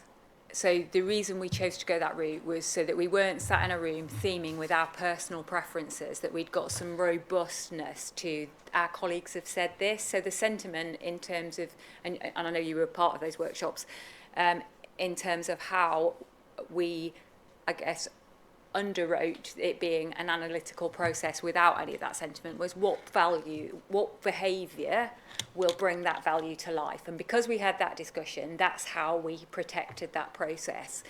In terms of my view from, putting my subject matter expert hat on, is that these values should be our North Star for how we go about being who we are and make our decisions in line with our strategic objectives to meet our purpose. So if we need a further conversation to map that out, to go, actually, our remaining two values at this moment, we can't work out how they talk to that, that's a good discussion to have. There is a robust data pack that will show you that underneath, we didn't have time for it today, but it is there, and what we're presenting to you is on the back of that, is showing you what values sit under the ones that we've presented. So you're talking about curiosity, it will have been mentioned, it might have sit under that innovation one, and it's been included in that because of the way it's, so I am really comfortable sitting here saying we need a further discussion about those things. You might need that further in-depth pack to have that discussion and make that time to do that. But equally, I'm really comfortable with the process that we've used to get to our values. I hope that's helpful. And we also need to decide on an action word or a singular word to express them as well. Thanks, Shelley. We are quite a long way behind. Are people comfortable with where we landed on that, or do people need to make extra comments? Okay, well, look, thank you very much. And, sorry, Gemma, could you make it quick, please? I will do, sorry. I think it's really important that we're taking a view that this has been co-produced as well, so it's not necessarily board or saying this is how we're going to do this, or it's not our people saying this, it's about bringing both of those options together as one to look to get to the right outcome as a collective. I think the opportunity we've got with this as well is really looking at the we and I statements. So for me, I think we can pick whatever 4 or 5 words that we want to use, but what's really going to bring those words to life and drive those behaviours are those I and we statements. So, we mentioned curiosity a few times. We could have that as part of our, I and we statements, which is really articulating what we'd expect to see to in those behaviours to discharge those values.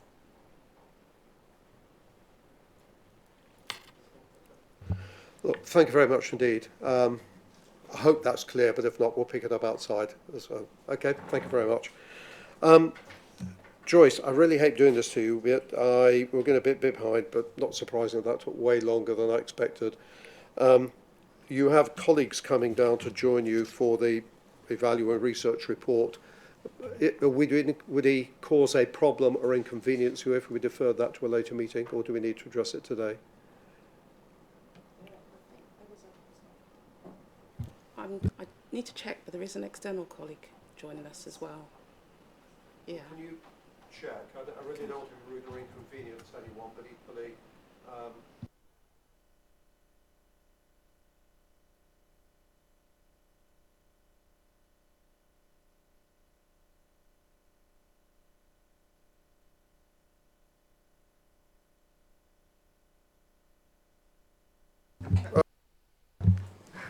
what would I do without you, Kate? So what I was saying, for those that didn't hear, while Joyce is checking on that, let's move on to the LLR evaluation report. Hugely important itself, but we are going to have to keep this to no more than 15 minutes, I'm afraid. So James and Joyce, who we've just asked to move out, picking it up, are Helen and Gillian going to be joining us for this? I hope they are, Chair. So could you have a look? Yeah, okay. Thanks. Chair, shall I, Thank while you, they're Joyce. taking their seats, James, after you. commence? Thank you. Thank you very much for joining us. My apologies, but we are running late, so I said we could keep this to, despite the importance of the subject matter, the papers are pretty thorough, voluminous, in fact, so can we keep this to no more than 15 minutes? Thank you. Yeah, certainly. Thank you. And Helen Rawlings and Gillian Marsden carried out this work. So this is an important focus for us on how we listen and how we deal with information of concern and the whistleblowing and the safeguarding. And it also, this report and the evaluation contains a strong part of our commitment to equalities. I'll take the paper as read. We've made some progress on the aims and the recommendations. You can see that on half of the work that's coded here, we are making some progress, but we're clearly not in the place where we should be. And it's partly, as the report says, for the reasons that Kate Taroney outlined earlier around the impact of our transformation. And so it does mean, as you can see in the evaluation, that there is a stack of work we are behind with. I particularly wanted to acknowledge the role of our external panel members in helping us with our work and with the evaluation. Professor Joy Warmington, Peter Dutt and Anne Robson, bringing their expertise to this work, both in terms of its evaluation and its origin. We clearly, as the report says, and as Helen and Gillian can outline, we've clearly got a list of potentially more focused areas that we can look at on page 101 and 2. But I'm very conscious that Kate previously outlined sort of recovery areas or areas of focus over the next year and a half. And I suppose we are seeking the board's approval for these are the areas to focus on, but also a strong alignment with that work. But we will occasionally need to look through the lens of LLRC. Okay, thanks, James. So we are being asked to agree some things, but comments from colleagues. Stephen. Thank you very much. Very comprehensive report. 2 points, if I could. Much of what we were talking about earlier in this board meeting about the recovery plan significantly overlaps with the aims stated in LLRC. Where that takes me is to think that rather than continuing to try to sort of manage and monitor all of the recommendations in LLRC in a kind of ring-fence box that's kind of other than main business, I think we should take those core aims into our delivery of the recovery plan, because those key pieces about listening to staff, engaging with staff, making staff feel safe about raising concerns, and effective change management that includes staff and takes account of their experience, those are all critical to successful delivery of the recovery plan. So personally, where I'd go with this is take out those core aims from LLRC, say they are the same core aims as for the recovery plan, and we track them and monitor them and ensure delivery of them through the delivery plan. Second, a more detailed point, it's really good news that you feel the specific recommendations about freedom to speak up have made good progress. I'd have to say I think there is still further that we need to go on speak up. I think we have a range of colleagues who feel that they have tried to use the speak up mechanism and it, hasn't obviously worked well for them. And so in discussion with Charmian on ARAC, with Carolyn Jenkinson and others, we do have work in hand to try to develop how we use freedom to speak up to make sure that we understand the themes that are being raised, that there is timely follow-up and response, and that colleagues are clear about the different pathways they can use to raise concerns. So I'm not denying the progress that's been made, I'm just noting that I think we still have quite a long way to go to make sure the FTSU framework is credible and colleagues have confidence in it. So just a few things on that. I think absolutely the aims of LLRC fit very well with the aims of the recovery, and absolutely we can map the LLRC aims to those three recovery priorities, and I think that that's absolutely essential, because what we've seen up until now is that LLRC has been othered, and actually by integrating them into everything we're doing is the right approach, and actually is the challenge that we got back from our colleagues and from the independent plan members. So I think that's absolutely right. I think we do need to ensure that the reporting does allow for reporting against LLRC, so that we can kind of actually show that we have delivered against those aims, because I think that our colleagues and our stakeholders would be expecting to see that. But absolutely, we should deliver it in a coherent and unified way.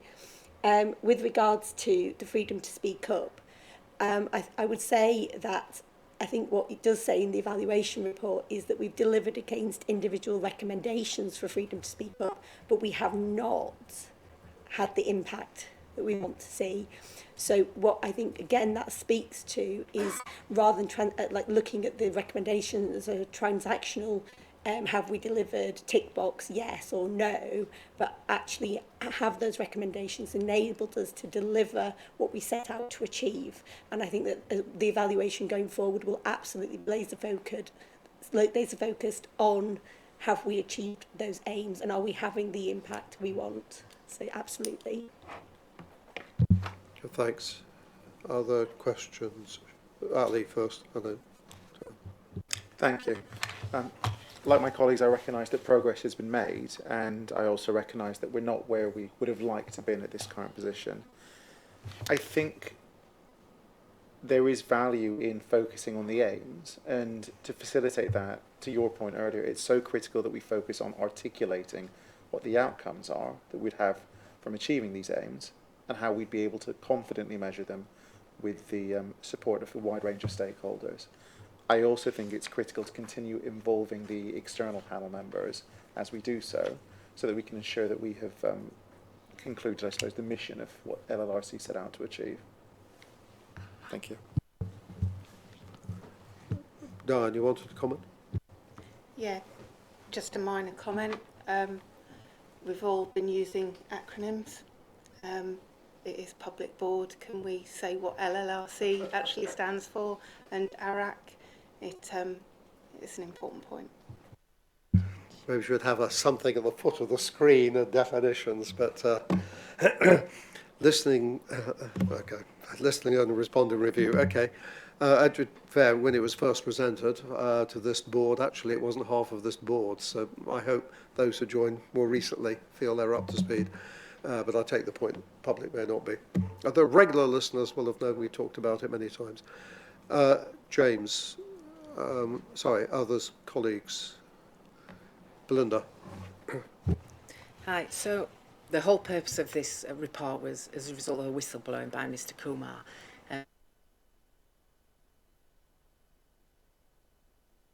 Very disappointed to see that the main area that we haven't achieved on is in the area of whistleblowing, particularly with regard to protected characteristics and how that might impact upon people's experiences of institutional abuse and bias.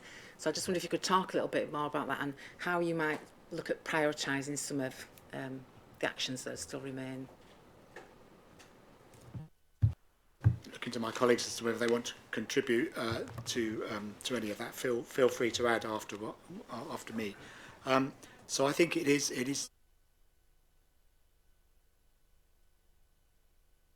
in that area, as the report indicates, it needs to become a stronger area of focus for us.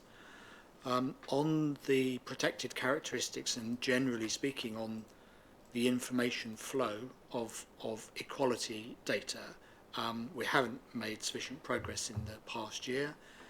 I think that to some degree reflects the sheer amount of technical change that we've needed to do over this period of time since we adopted the recommendations in relation to our main systems and the capacity for the organisation to, as it were, allocate a resource for that. So I don't think there's been a lack of will or a lack of policy intent, as it were, to not prioritise that, but we clearly haven't, because we've had to prioritise, in particular, the work around the regulatory platform and the transformation and accelerating the implementation of that. So we just haven't got to where we should have got to in relation to that data. But it is a commitment, and again, it's one of those areas of commitment that we do need to track as a board and to raise its profile. Thanks, James. But Mark. I mean, I would support integrating this into the recovery plan. I think just sort of extending the timelines for something that ring-fenced is not delivering is not going to get us anywhere, and we need to change the approach. And the great thing about the recovery plan is we know it's the highest priority for the organisation. We know it's going to have milestones. We know it's going to have resources behind it, and we know it's going to have ownership around this table. So I would strongly support that. Let's just make 100% sure, though, when we're translating what was a very complex set of deliverables, some of which may now have no longer be, appropriate when we're translating that through. We don't lose anything, so we can go back at the end of the day and say the things that we committed to 15 months ago, we've done. Okay. Yes, Jackie. Yeah, just very quickly. I know we work quite closely together with my team regarding the evaluation and where that fits in staff survey. How do you see that being impacted, Gillian, in terms of timescales, and is that still the right method to track? So I think that the current conversations that we're having with your colleagues around timescales for the staff survey are kind of in line with what we would need to do for 2 years. So I don't see that as a problem. I think that I think that the staff survey has been so powerful in articulating the fact that the staff don't feel psychologically safe and don't feel able to speak up, and I don't think there is a better mechanism for getting that broad perspective of our colleagues. Of course, we will supplement that with qualitative interviews and focus groups with colleagues to understand the detail, but I think that will never capture the kind of breadth of experience. So I think it really is important that we have that litmus test to be able to say, yes, we have turned a corner here, and our colleagues are now telling us that they're feeling safe when they didn't feel safe before. So I absolutely think that is necessary, and I think that is important that we do that on a 2-year trajectory, because we know that if we survey them in the next couple of months, which is what we would have to do to report at 18 months, we wouldn't be hearing something different. So we need to give ourselves that time and then really see whether we're starting to turn the corner. Great, thank you. Okay, thanks. So, I mean, James, you've explained a huge amount of work, you've explained the position, you're asking for approval on the timelines. I would like to propose that we agree that, although I have to say, I won't make it a subject to, but a strong emphasis of the point that Mark Chambers made, if we can be quite clear on that as well. And I just have an ask of you that, we'd rather this hadn't taken so long, but you've explained there are other things going on, that's accepted. But I would ask that if there are blockers to impediment, that we understand them, they get called out, so we're aware of what the issue is. Okay. All right, well, look, thank you very much, everybody. Can I, we are going to discuss the second annual research report, although Joy said it'll be very tight, but we have guests here to present to us, so we must do that. Let's take a 10-minute break now, so if you can be back by 3:05, please. Sorry, 4:05, thank you.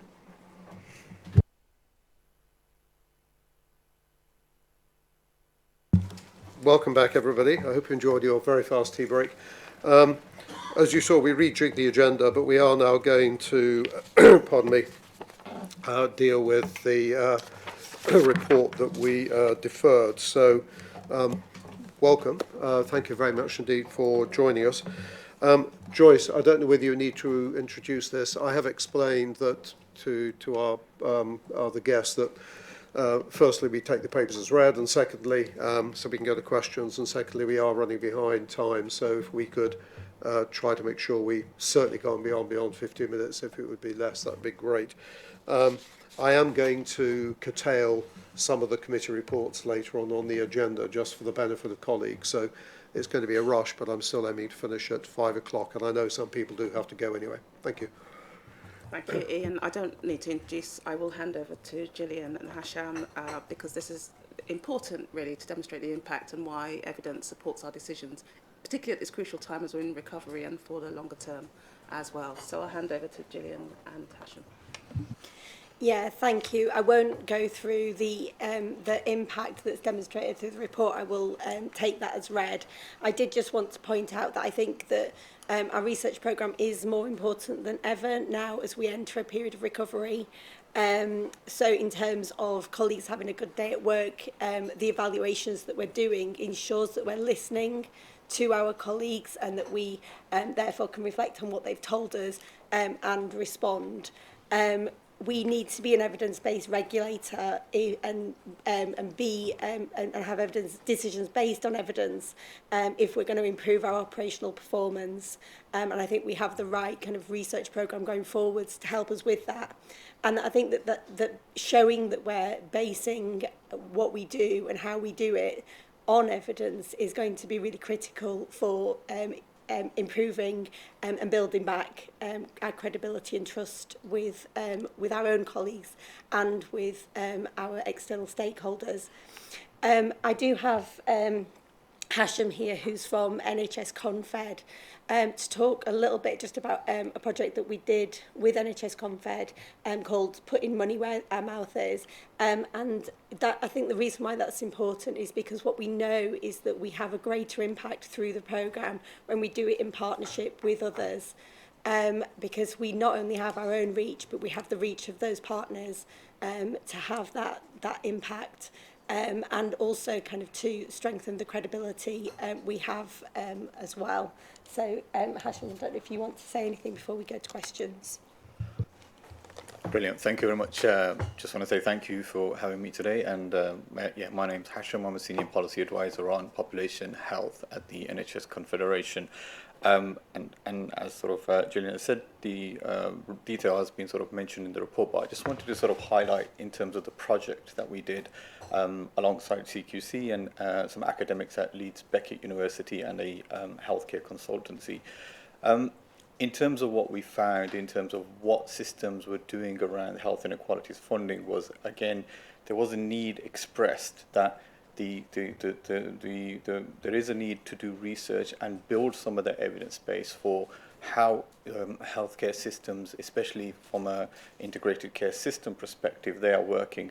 And with something like the health inequalities agenda, I think it was very important for us to sort of really be member-led, and the Confed being a membership organisation, I think it was sort of really important to sort of demonstrate that we sort of really need to get an understanding of what some of the nascent problems are. And if we are looking at sort of patient quality and care, health equity really sort of needs to be at the centre and the centre of that. And I think given that we're sort of dealing with complex situations and systems, both at an organisational level but at a system level, research really sort of brings to fore the sort of idea of kind of really, and again, some of the values sort of conversation that was just mentioned before, that curiosity, that ability to innovate, where leadership or leaders are actually being a bit more pragmatic in terms of trying to deal with the challenges, given some of the financial challenges and operational challenges that exist. And with this piece of work, what we were really able to do, working in partnership with CQC and the academics, was to really highlight some of them issues, but also actually create a toolkit which was kind of co-produced in a way that helped systems to really effectively understand what they need to do around sort of health inequalities. And again, not surprisingly, some of the issues that emerged were around sort of systems really needing to have a really good culture, especially around leadership.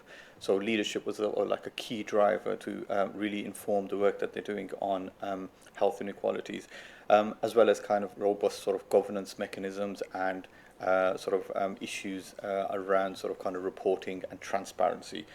And again, just wanted to reflect back, I think the partnership was really valued by systems, because I think having to CQC on board as a sort of a partner on this research, I think they really felt they really felt the ability to sort of kind of influence and co-produce something that was done alongside us as a membership organisation, but as alongside the regulator as well.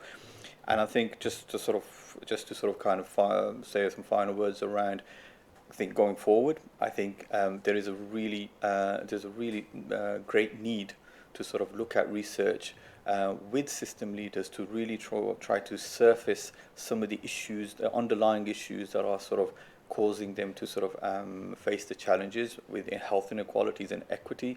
And if we really are wanting to work with the regulator in a way that is sort of more empowering and learning to systems, I think research is a sort of a great sort of a way of doing that.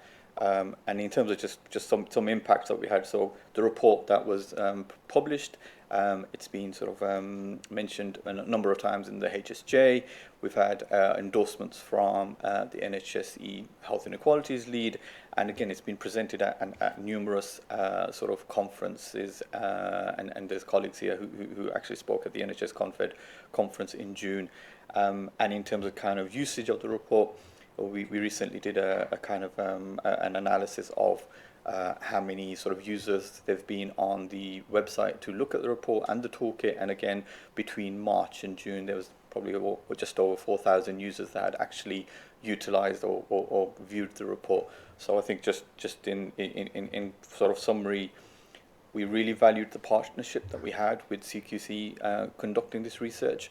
I think going forward, we are really open to working more closer with system leaders and alongside yourself to really try to understand the issues around sort of challenges within systems. Thank you. Thank you very much indeed.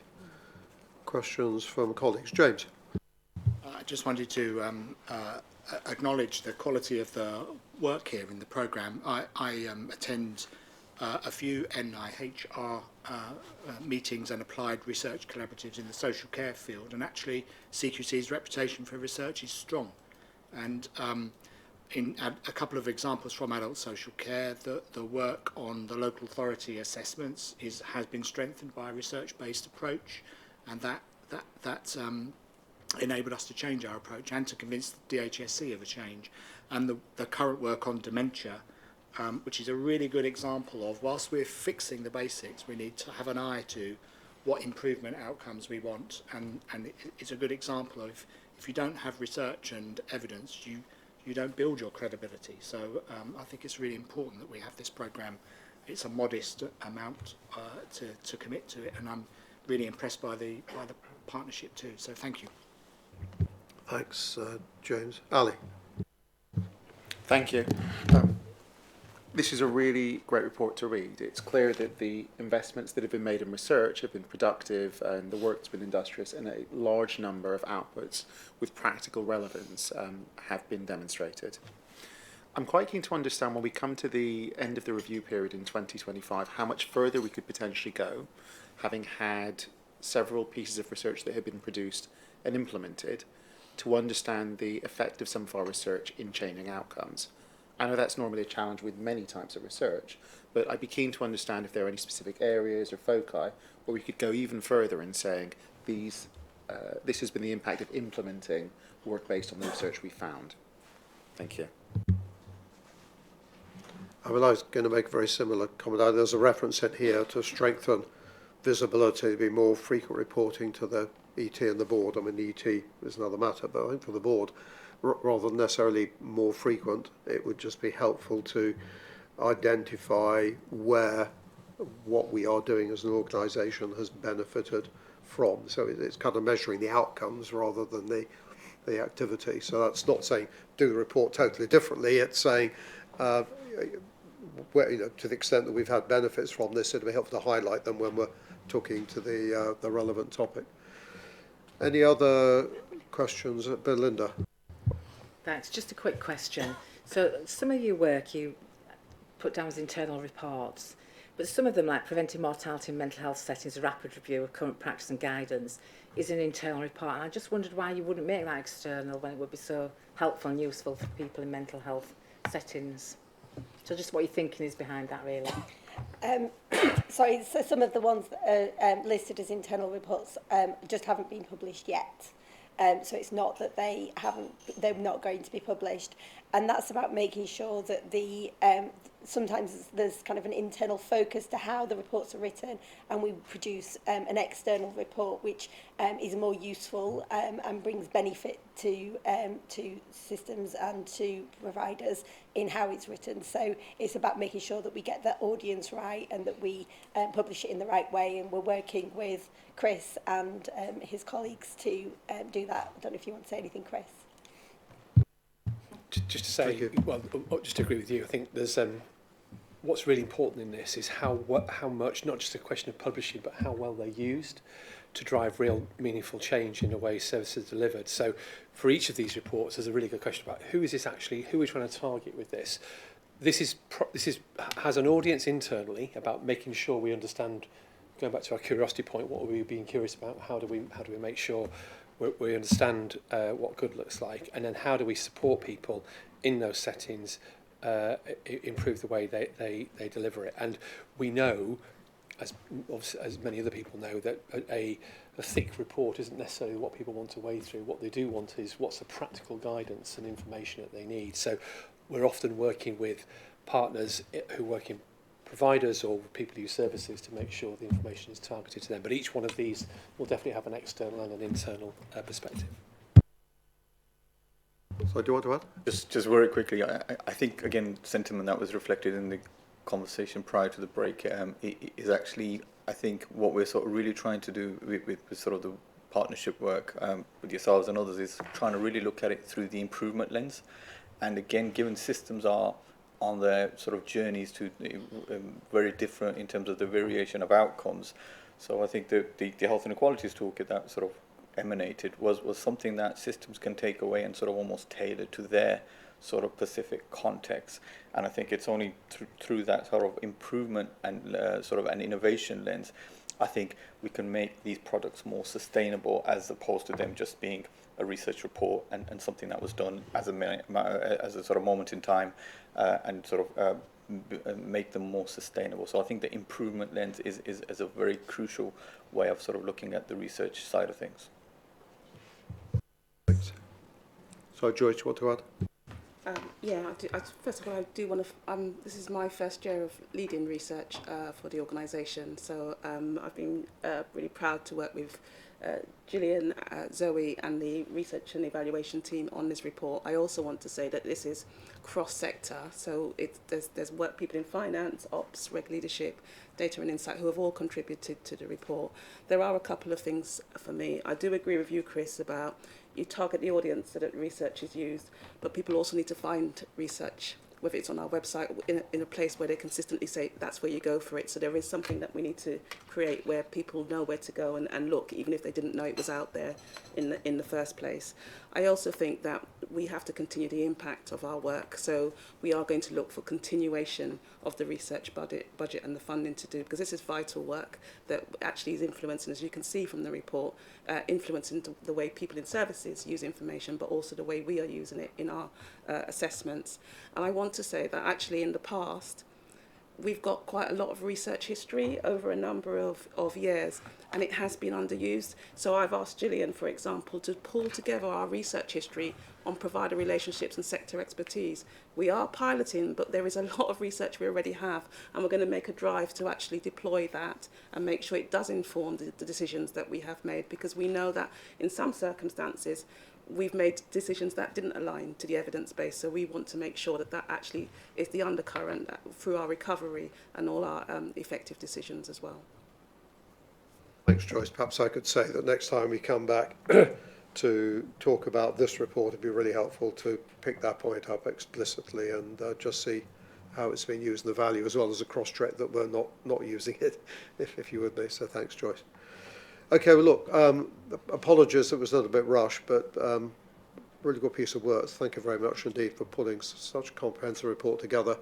And National, many thanks for joining us. It's sorry to keep you waiting, but thank you very much. If you don't mind, I'm going to move on quickly.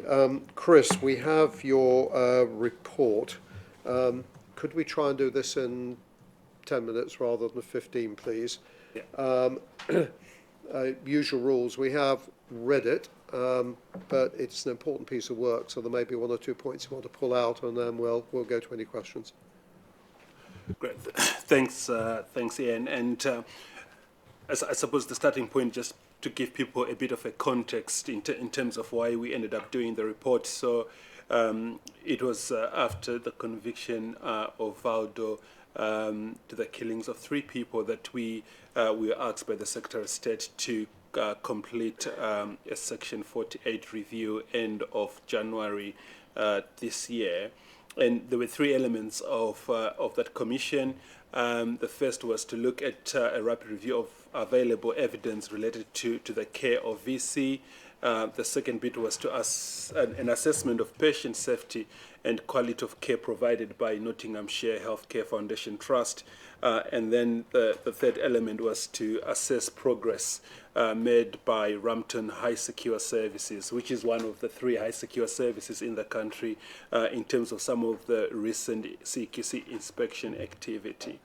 I take it, like Ian said, people have read the report itself. So if I just quickly go to our high-level findings in terms of the first 2 elements of the commission. What we did is we separated the commission into 2 in order for us to get enough time to look at each element, in order for us to bring the evidence that we were asked to sort of look at by the Secretary of State in the previous government, just for people to note that the commission was from the Secretary of State from the previous government. On the workstream 1, we haven't yet published this report. We are still aiming to publish the report at the end of July or just beginning of August.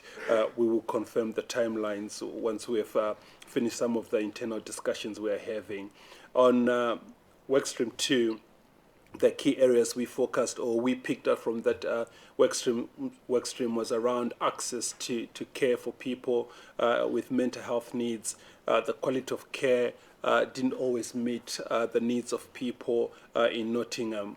And then there was an issue around safety of services. There was a high demand of services and also staffing shortages, which meant then they couldn't meet the demand of the needs of people within Nottingham, and people were not always kept safe as a result of that high demand. On leadership and governance, leaders were aware of the risks and issues within their trusts, but unfortunately they were not proactive in trying to address those issues. They were sort of reactive to addressing the challenges they were facing. And there was also an issue around system level working. There were issues around communication between services, and also which meant then there was no consistent in terms of the continuity of care for people in Nottingham. On workstream 3, there were also issues when we looked at Rampton, which is the high secure, like I said. Quality of care was a big issue in terms of some people who were deaf. They didn't actually get people who could communicate with them with the skills that were required to communicate with them. There were issues around inconsistencies in terms of monitoring patients' physical health, which meant the issue around patient safety was a high risk within Rampton, especially after people had been given rapid tranquilization.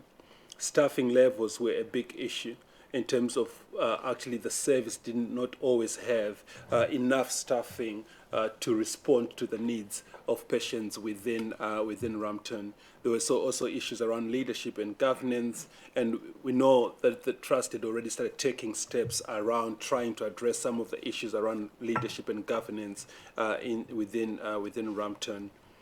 So at the end of the review, we had recommendations we gave. There were a set of recommendations we gave which were directed to the trust itself in terms of some of their inpatient services and some of the community services.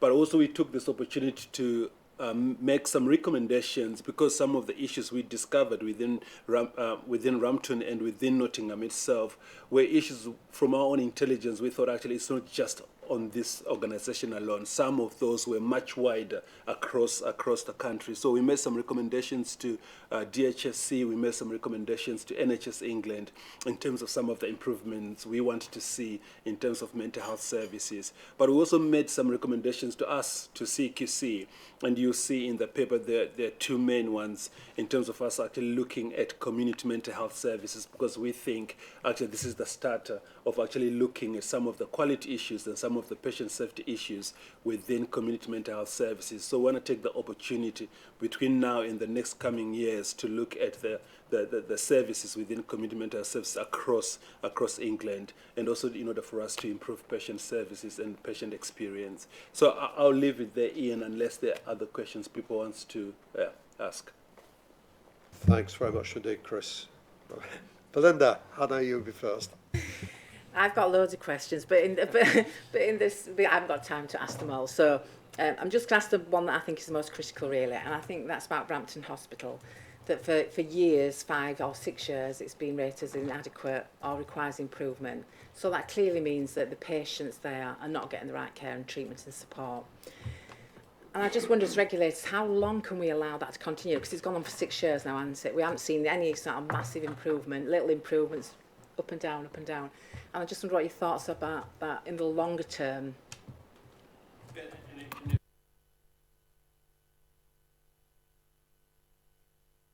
Oh, thank you, Ian. For 5 years we went into Rampton, and they always flitted between inadequate and requires improvement. But on this occasion, because they're high secure, so every 5 years, each high secure has to get a license to operate as a high secure. And we took the opportunity actually because their license was due for renewal last year. And part of our work was, because we had seen some concerns within Rampton, we had done some enforcements, and we had escalated our enforcements in terms of how we supported Rampton. For example, admissions into Rampton, we restricted those admissions. Every admission to Rampton has to be signed off by CQC, because we want to make sure actually when people come into Rampton, they're receiving safe care and safe treatment. So that's why we've restricted those admissions. That's one thing we've done. The second area we sort of focused on was, instead of them getting their license for 5 years, we recommended actually they get their license for 12 months to give us an opportunity to continuously assess them over 12 months to see whether there are any improvements we're expecting to see. And I think this is the reason why Rampton ended up being part of the Section 48. It was because of some of the work we were trying to do.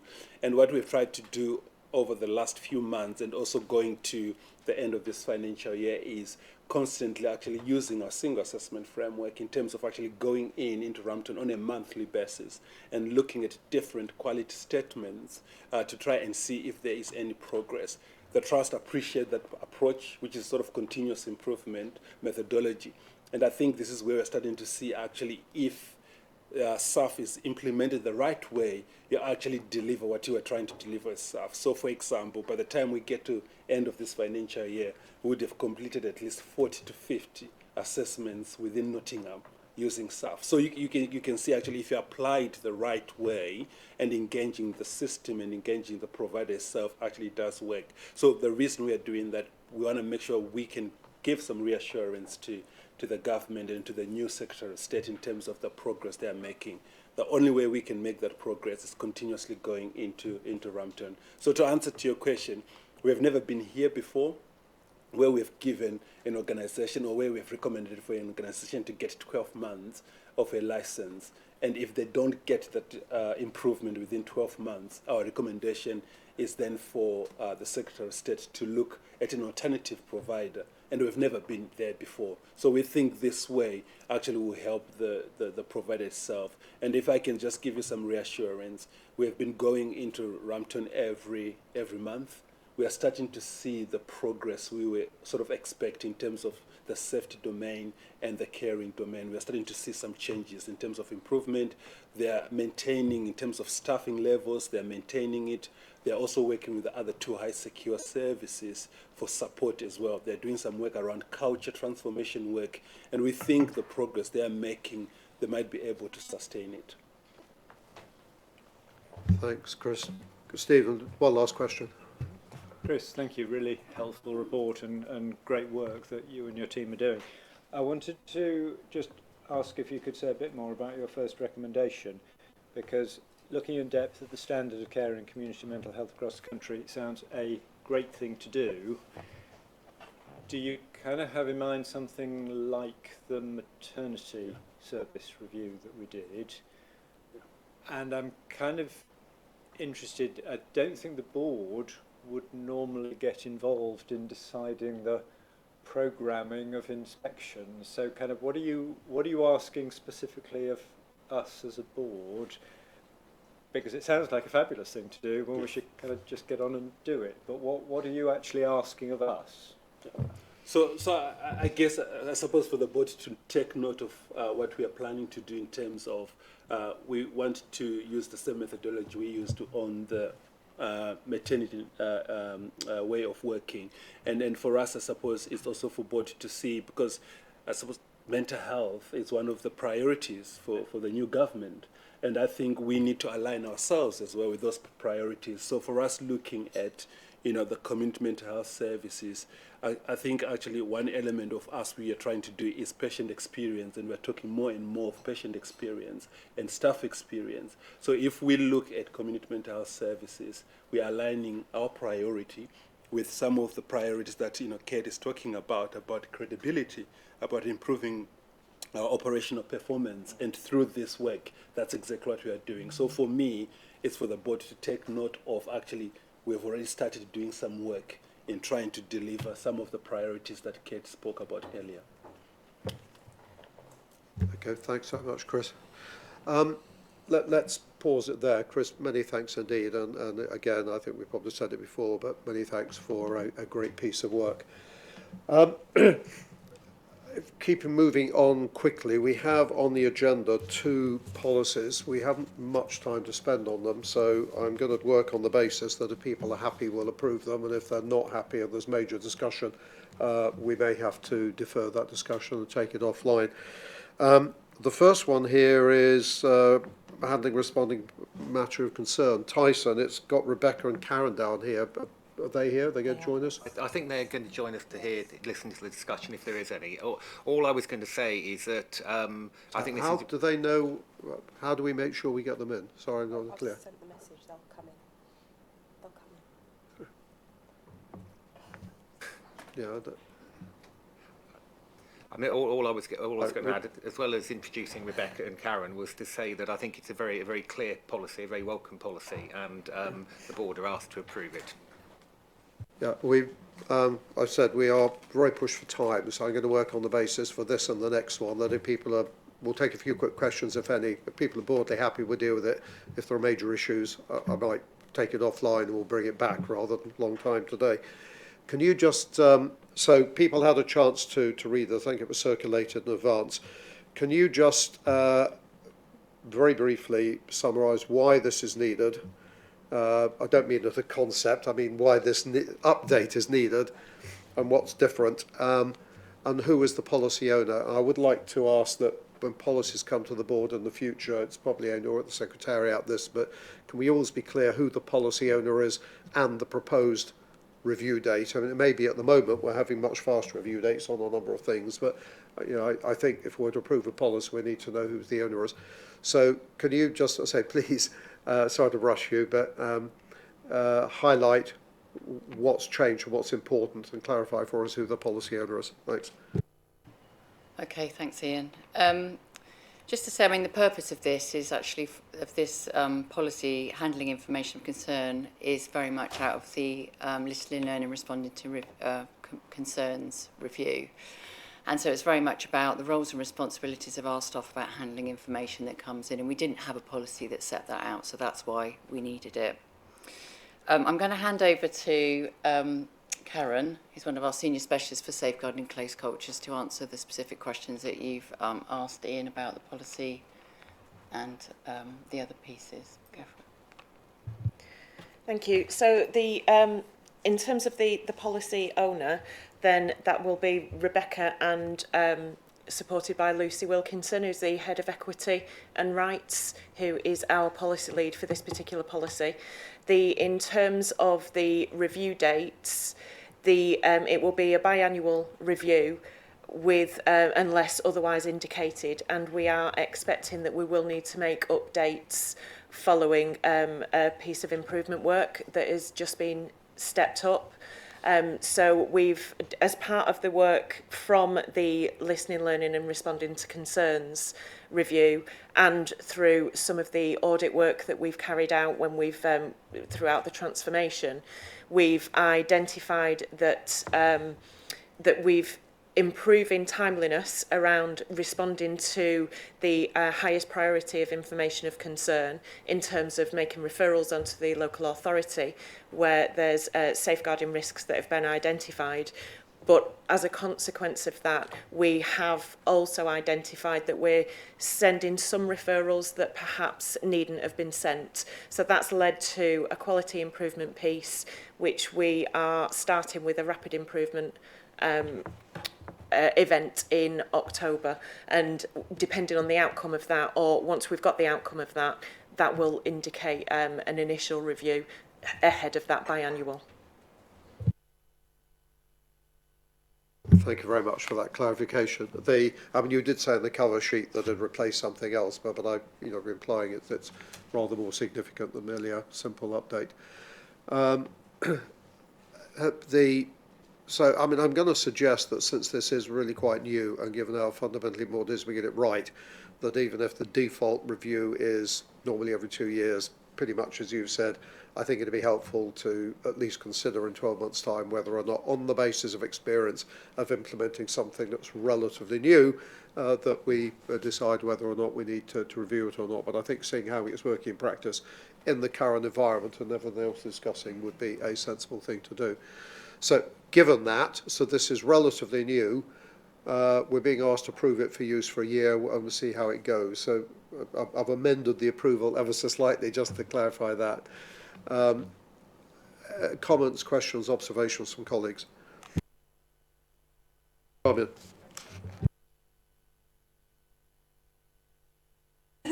It's welcome, it's great that we're on the journey. Just a couple of small things from me. One was, it would be great to have a section on measurement, how we measure it. We are getting some of the measurements through, but I think it would be useful to talk about how we measure effectiveness in handling information of concern. So perhaps something around your governance paragraph around that.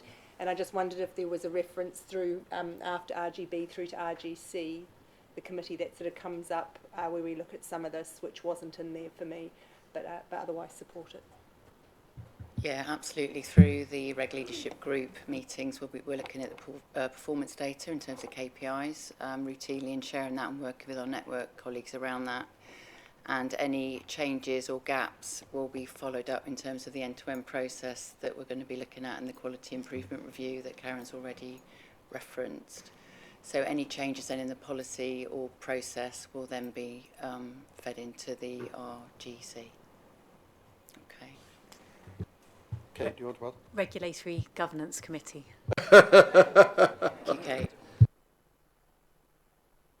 You were listening. Any other questions or comments? I mean, if not, Mark. I think what we want to come to RGC is what's the assurance to know that we're actually doing this, rather than the details review of the review of the policy. I think that's the point about ownership as well, to make sure that somebody's actually tracking this, measuring it, making sure it's happened. Yeah, so currently we're rolling out training in terms of level 2 and level 3. Some of that's online, but the level 3 is face-to-face. The feedback we're getting from staff is really positive in terms of the content and the learning around that. And obviously we need to keep that under review, and we'll continue to track and trace in terms of people's learning and if there's any gaps. So yeah, absolutely, that's absolutely at the front of our minds.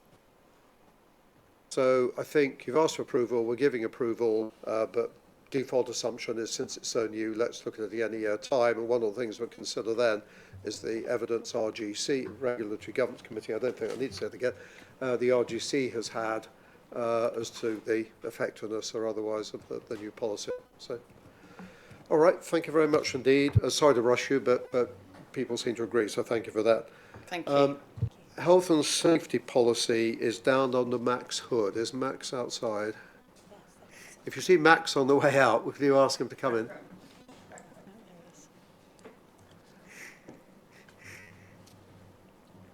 Max, hello. Thank you for joining us.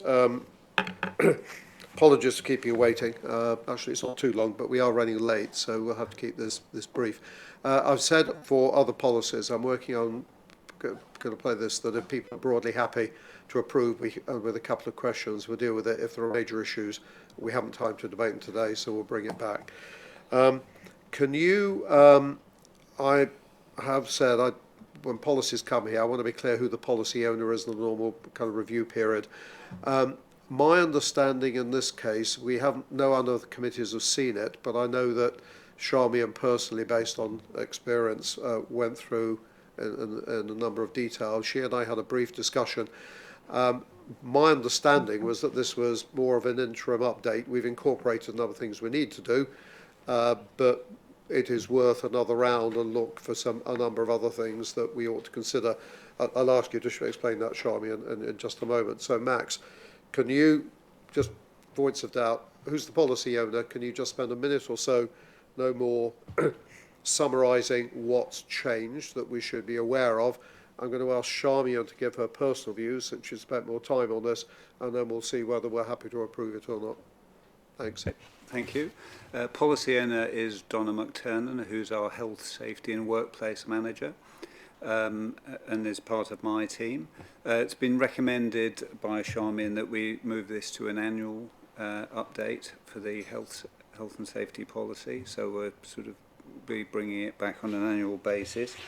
The main changes were to reflect structural updates in CQC, focus more on individual responsibilities for everyone across the board, taking out some of the wording like delegating responsibilities to make it clear that responsibility still sits with various with people in various roles. Strengthened language around zero tolerance, work-related stress, and then we've changed the risk table towards the rear of the policy, which sets out the main risks for colleagues who work in CQC. So that, in summary, are the main changes. There are a few other bits and pieces as well, and we plan, subject to agreement, to do some communication around this following agreement, just to reinforce with people the importance of the policy, what their roles and responsibilities are, particularly focusing on some of the prevailing risks at the moment. Okay, so just so I'm clear, in my words there, no fundamental change to scope or intent, but quite a lot of upgrades, put it that way, to make it fit and relevant to new structures of the organisation and to deal with a few specific deficiencies we knew about. So, Charmian, I know you spent quite a bit of time looking at this. Can we have the benefit of your views? I know it's not a recommendation, but what are your views? Okay, so we spent some time. I think Max has highlighted it's good practice to review this annually, so we should move to reviewing it annually. We do need to be clear in terms of the roles and responsibilities, including our own as the board. So we've talked today about what reporting we should be getting and looking at riddles and incidents and how we close those out. I think like all policies, we need to look at tone and how we simplify. So the year is a good period for us to sort of perhaps look at those elements. But really importantly, as Ian alluded to, I think what's important with this, as with all policies, is we link it to the mandatory training and make sure we have the right training. We link it to the reporting through the various committees. So it is the broader governance to support the policy that I think that it needs the work. And I think over the course of the next year, we'll be able to refine that, pull that all together and come back and then look at what revisions are required to the policy. But to take us forward with that real clarity of accountability, I think it's a step forward. Thanks.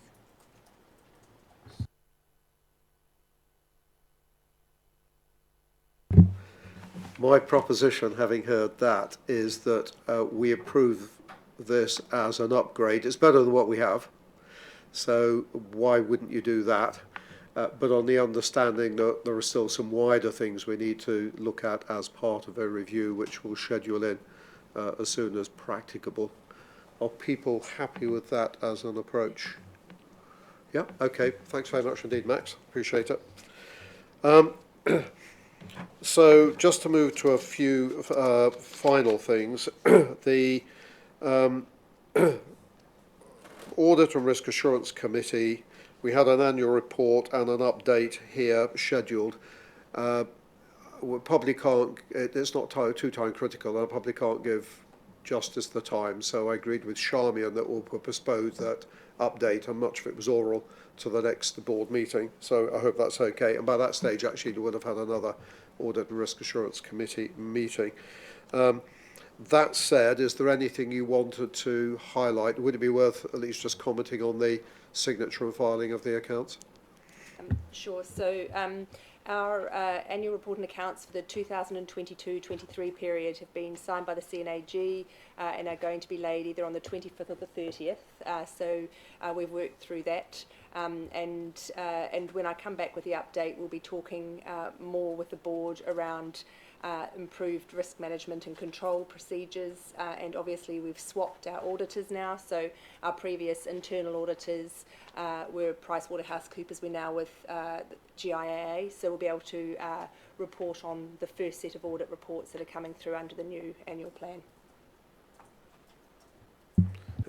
And I mentioned earlier that we'll be, obviously we're now in the cycle of the next year, so that'll be coming back fairly shortly. Any questions for Charmian, either on that or anything you feel you need to know about the ARAC that can't wait to September?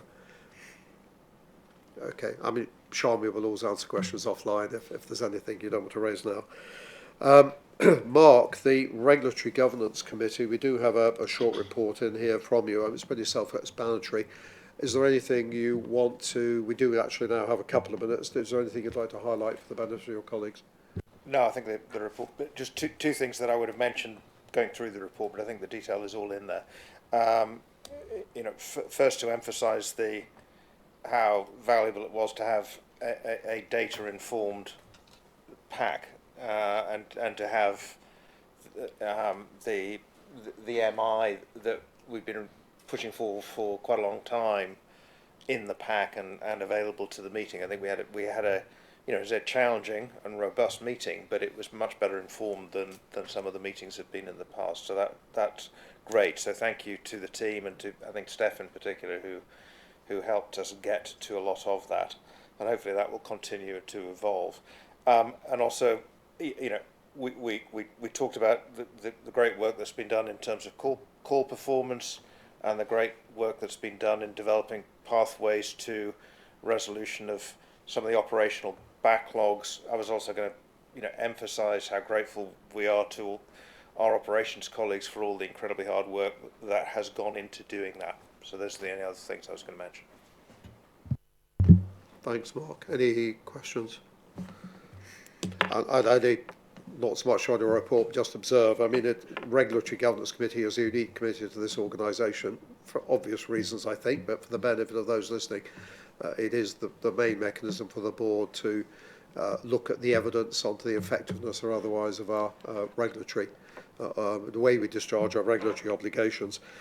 It's always important, but I think it's probably got a particularly important role over the next little while as we go through the recovery plan, because changes are going to be made and we do need to make sure that the changes are not just evidence-based, as you said, Kate, but then are delivering what is expected. So Mark and colleagues, ever more important.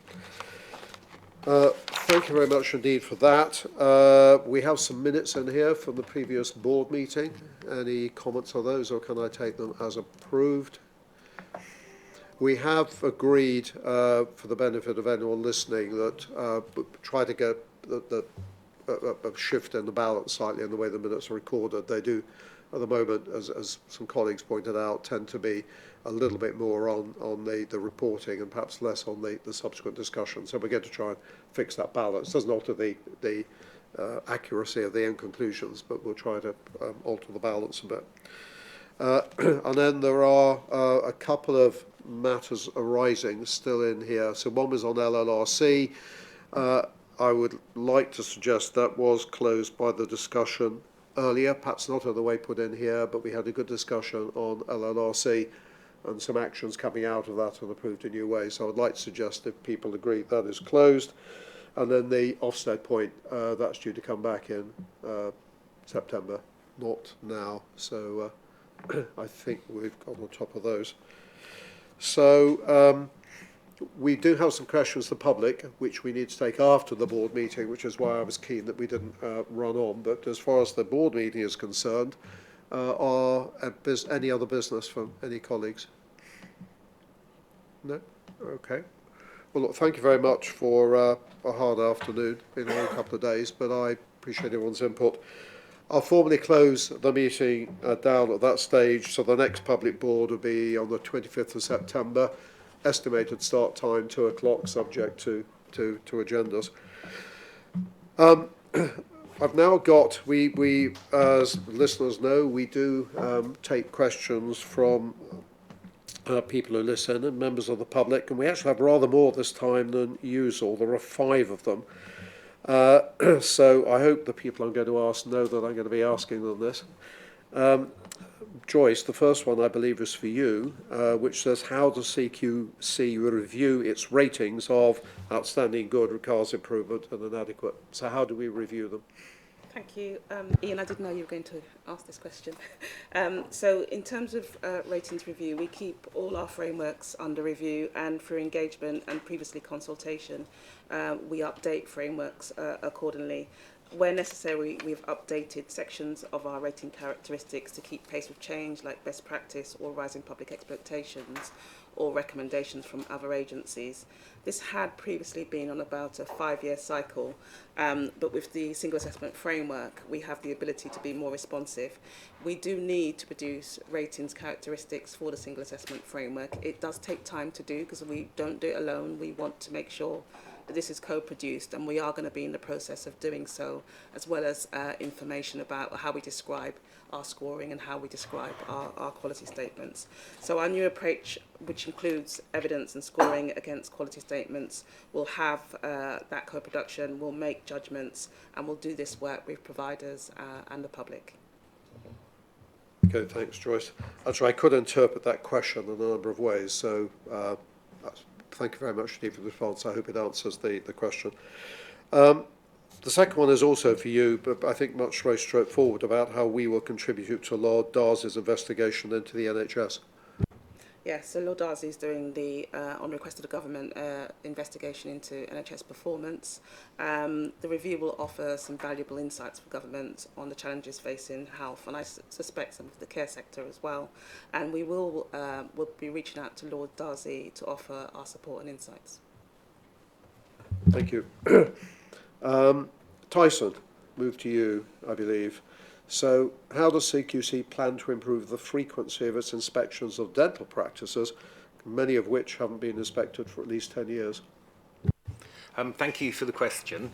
The All Health team started assessing dental practices using the single assessment framework in May 2024.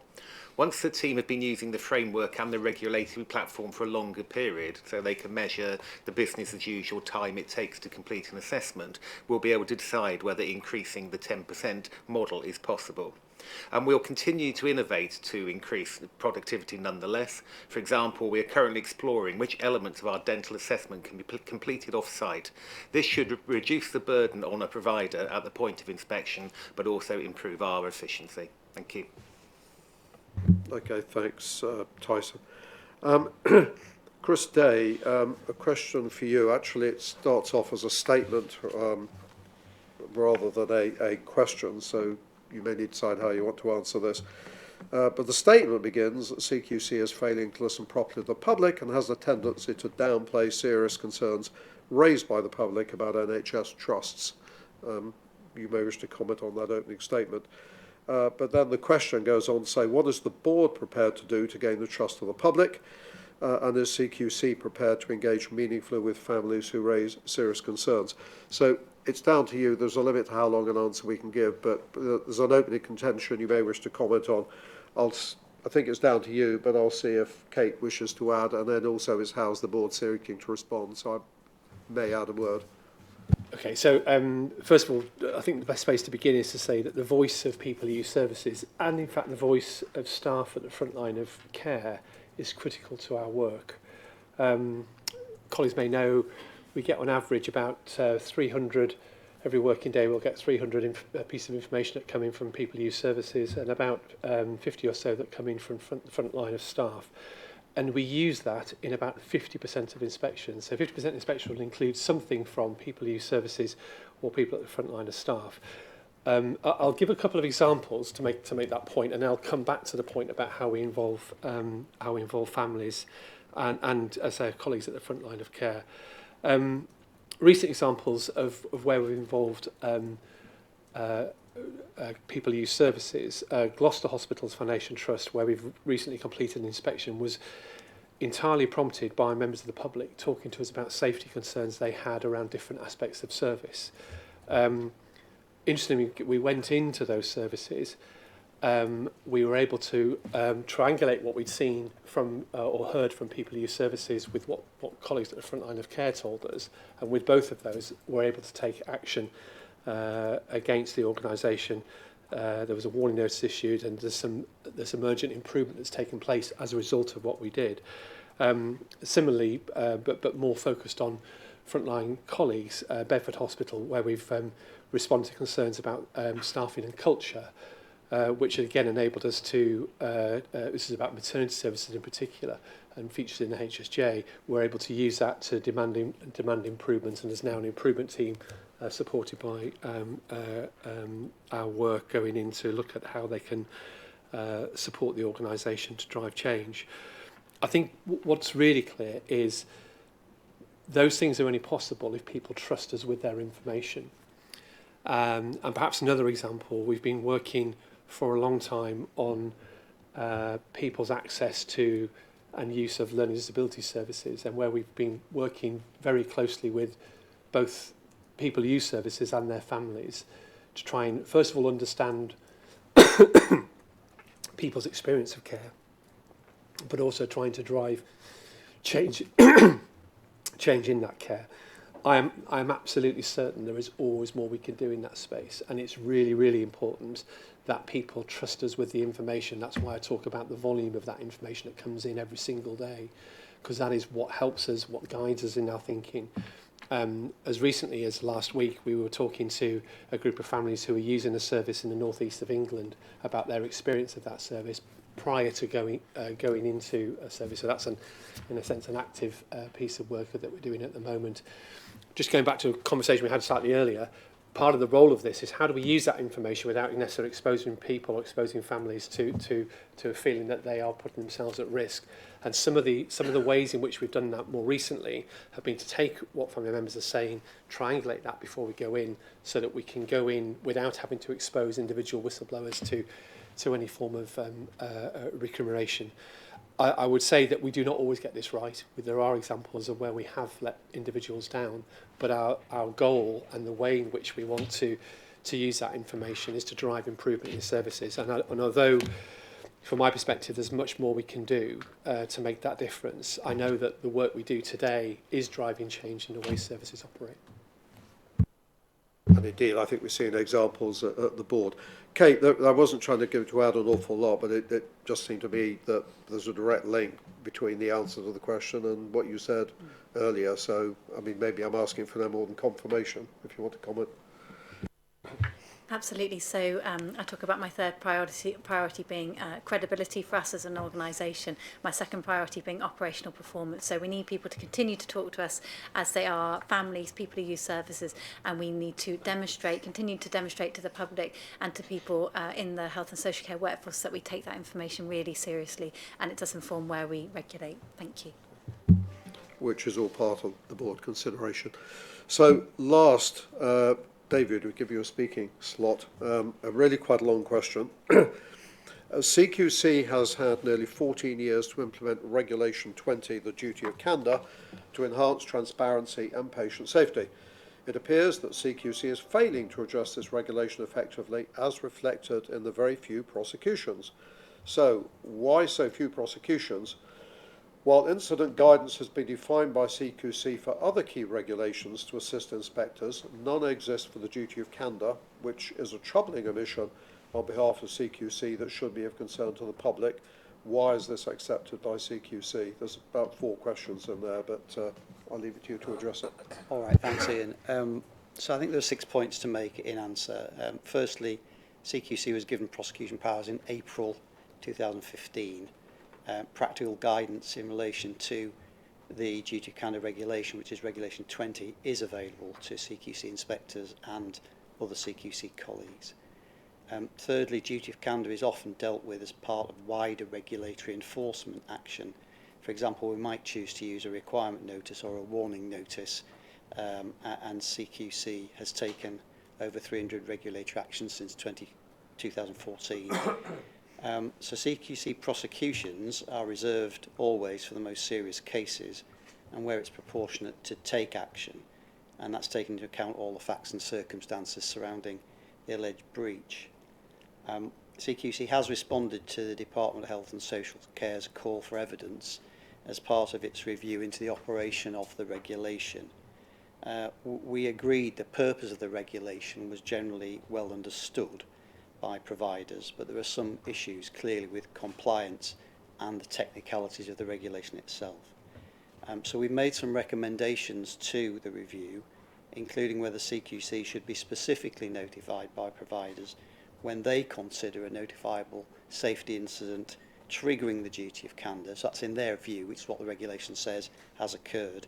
And perhaps more importantly, for there to be a greater focus on part 1 of the regulation, which is the general duty to be open and transparent about safety incidents, because that's the cultural and behavioural expectation at heart of the duty.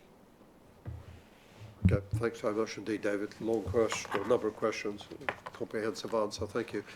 That was the last question, so once again thank colleagues. Thank you for those for listening in, and we'll see you again in 2 months' time.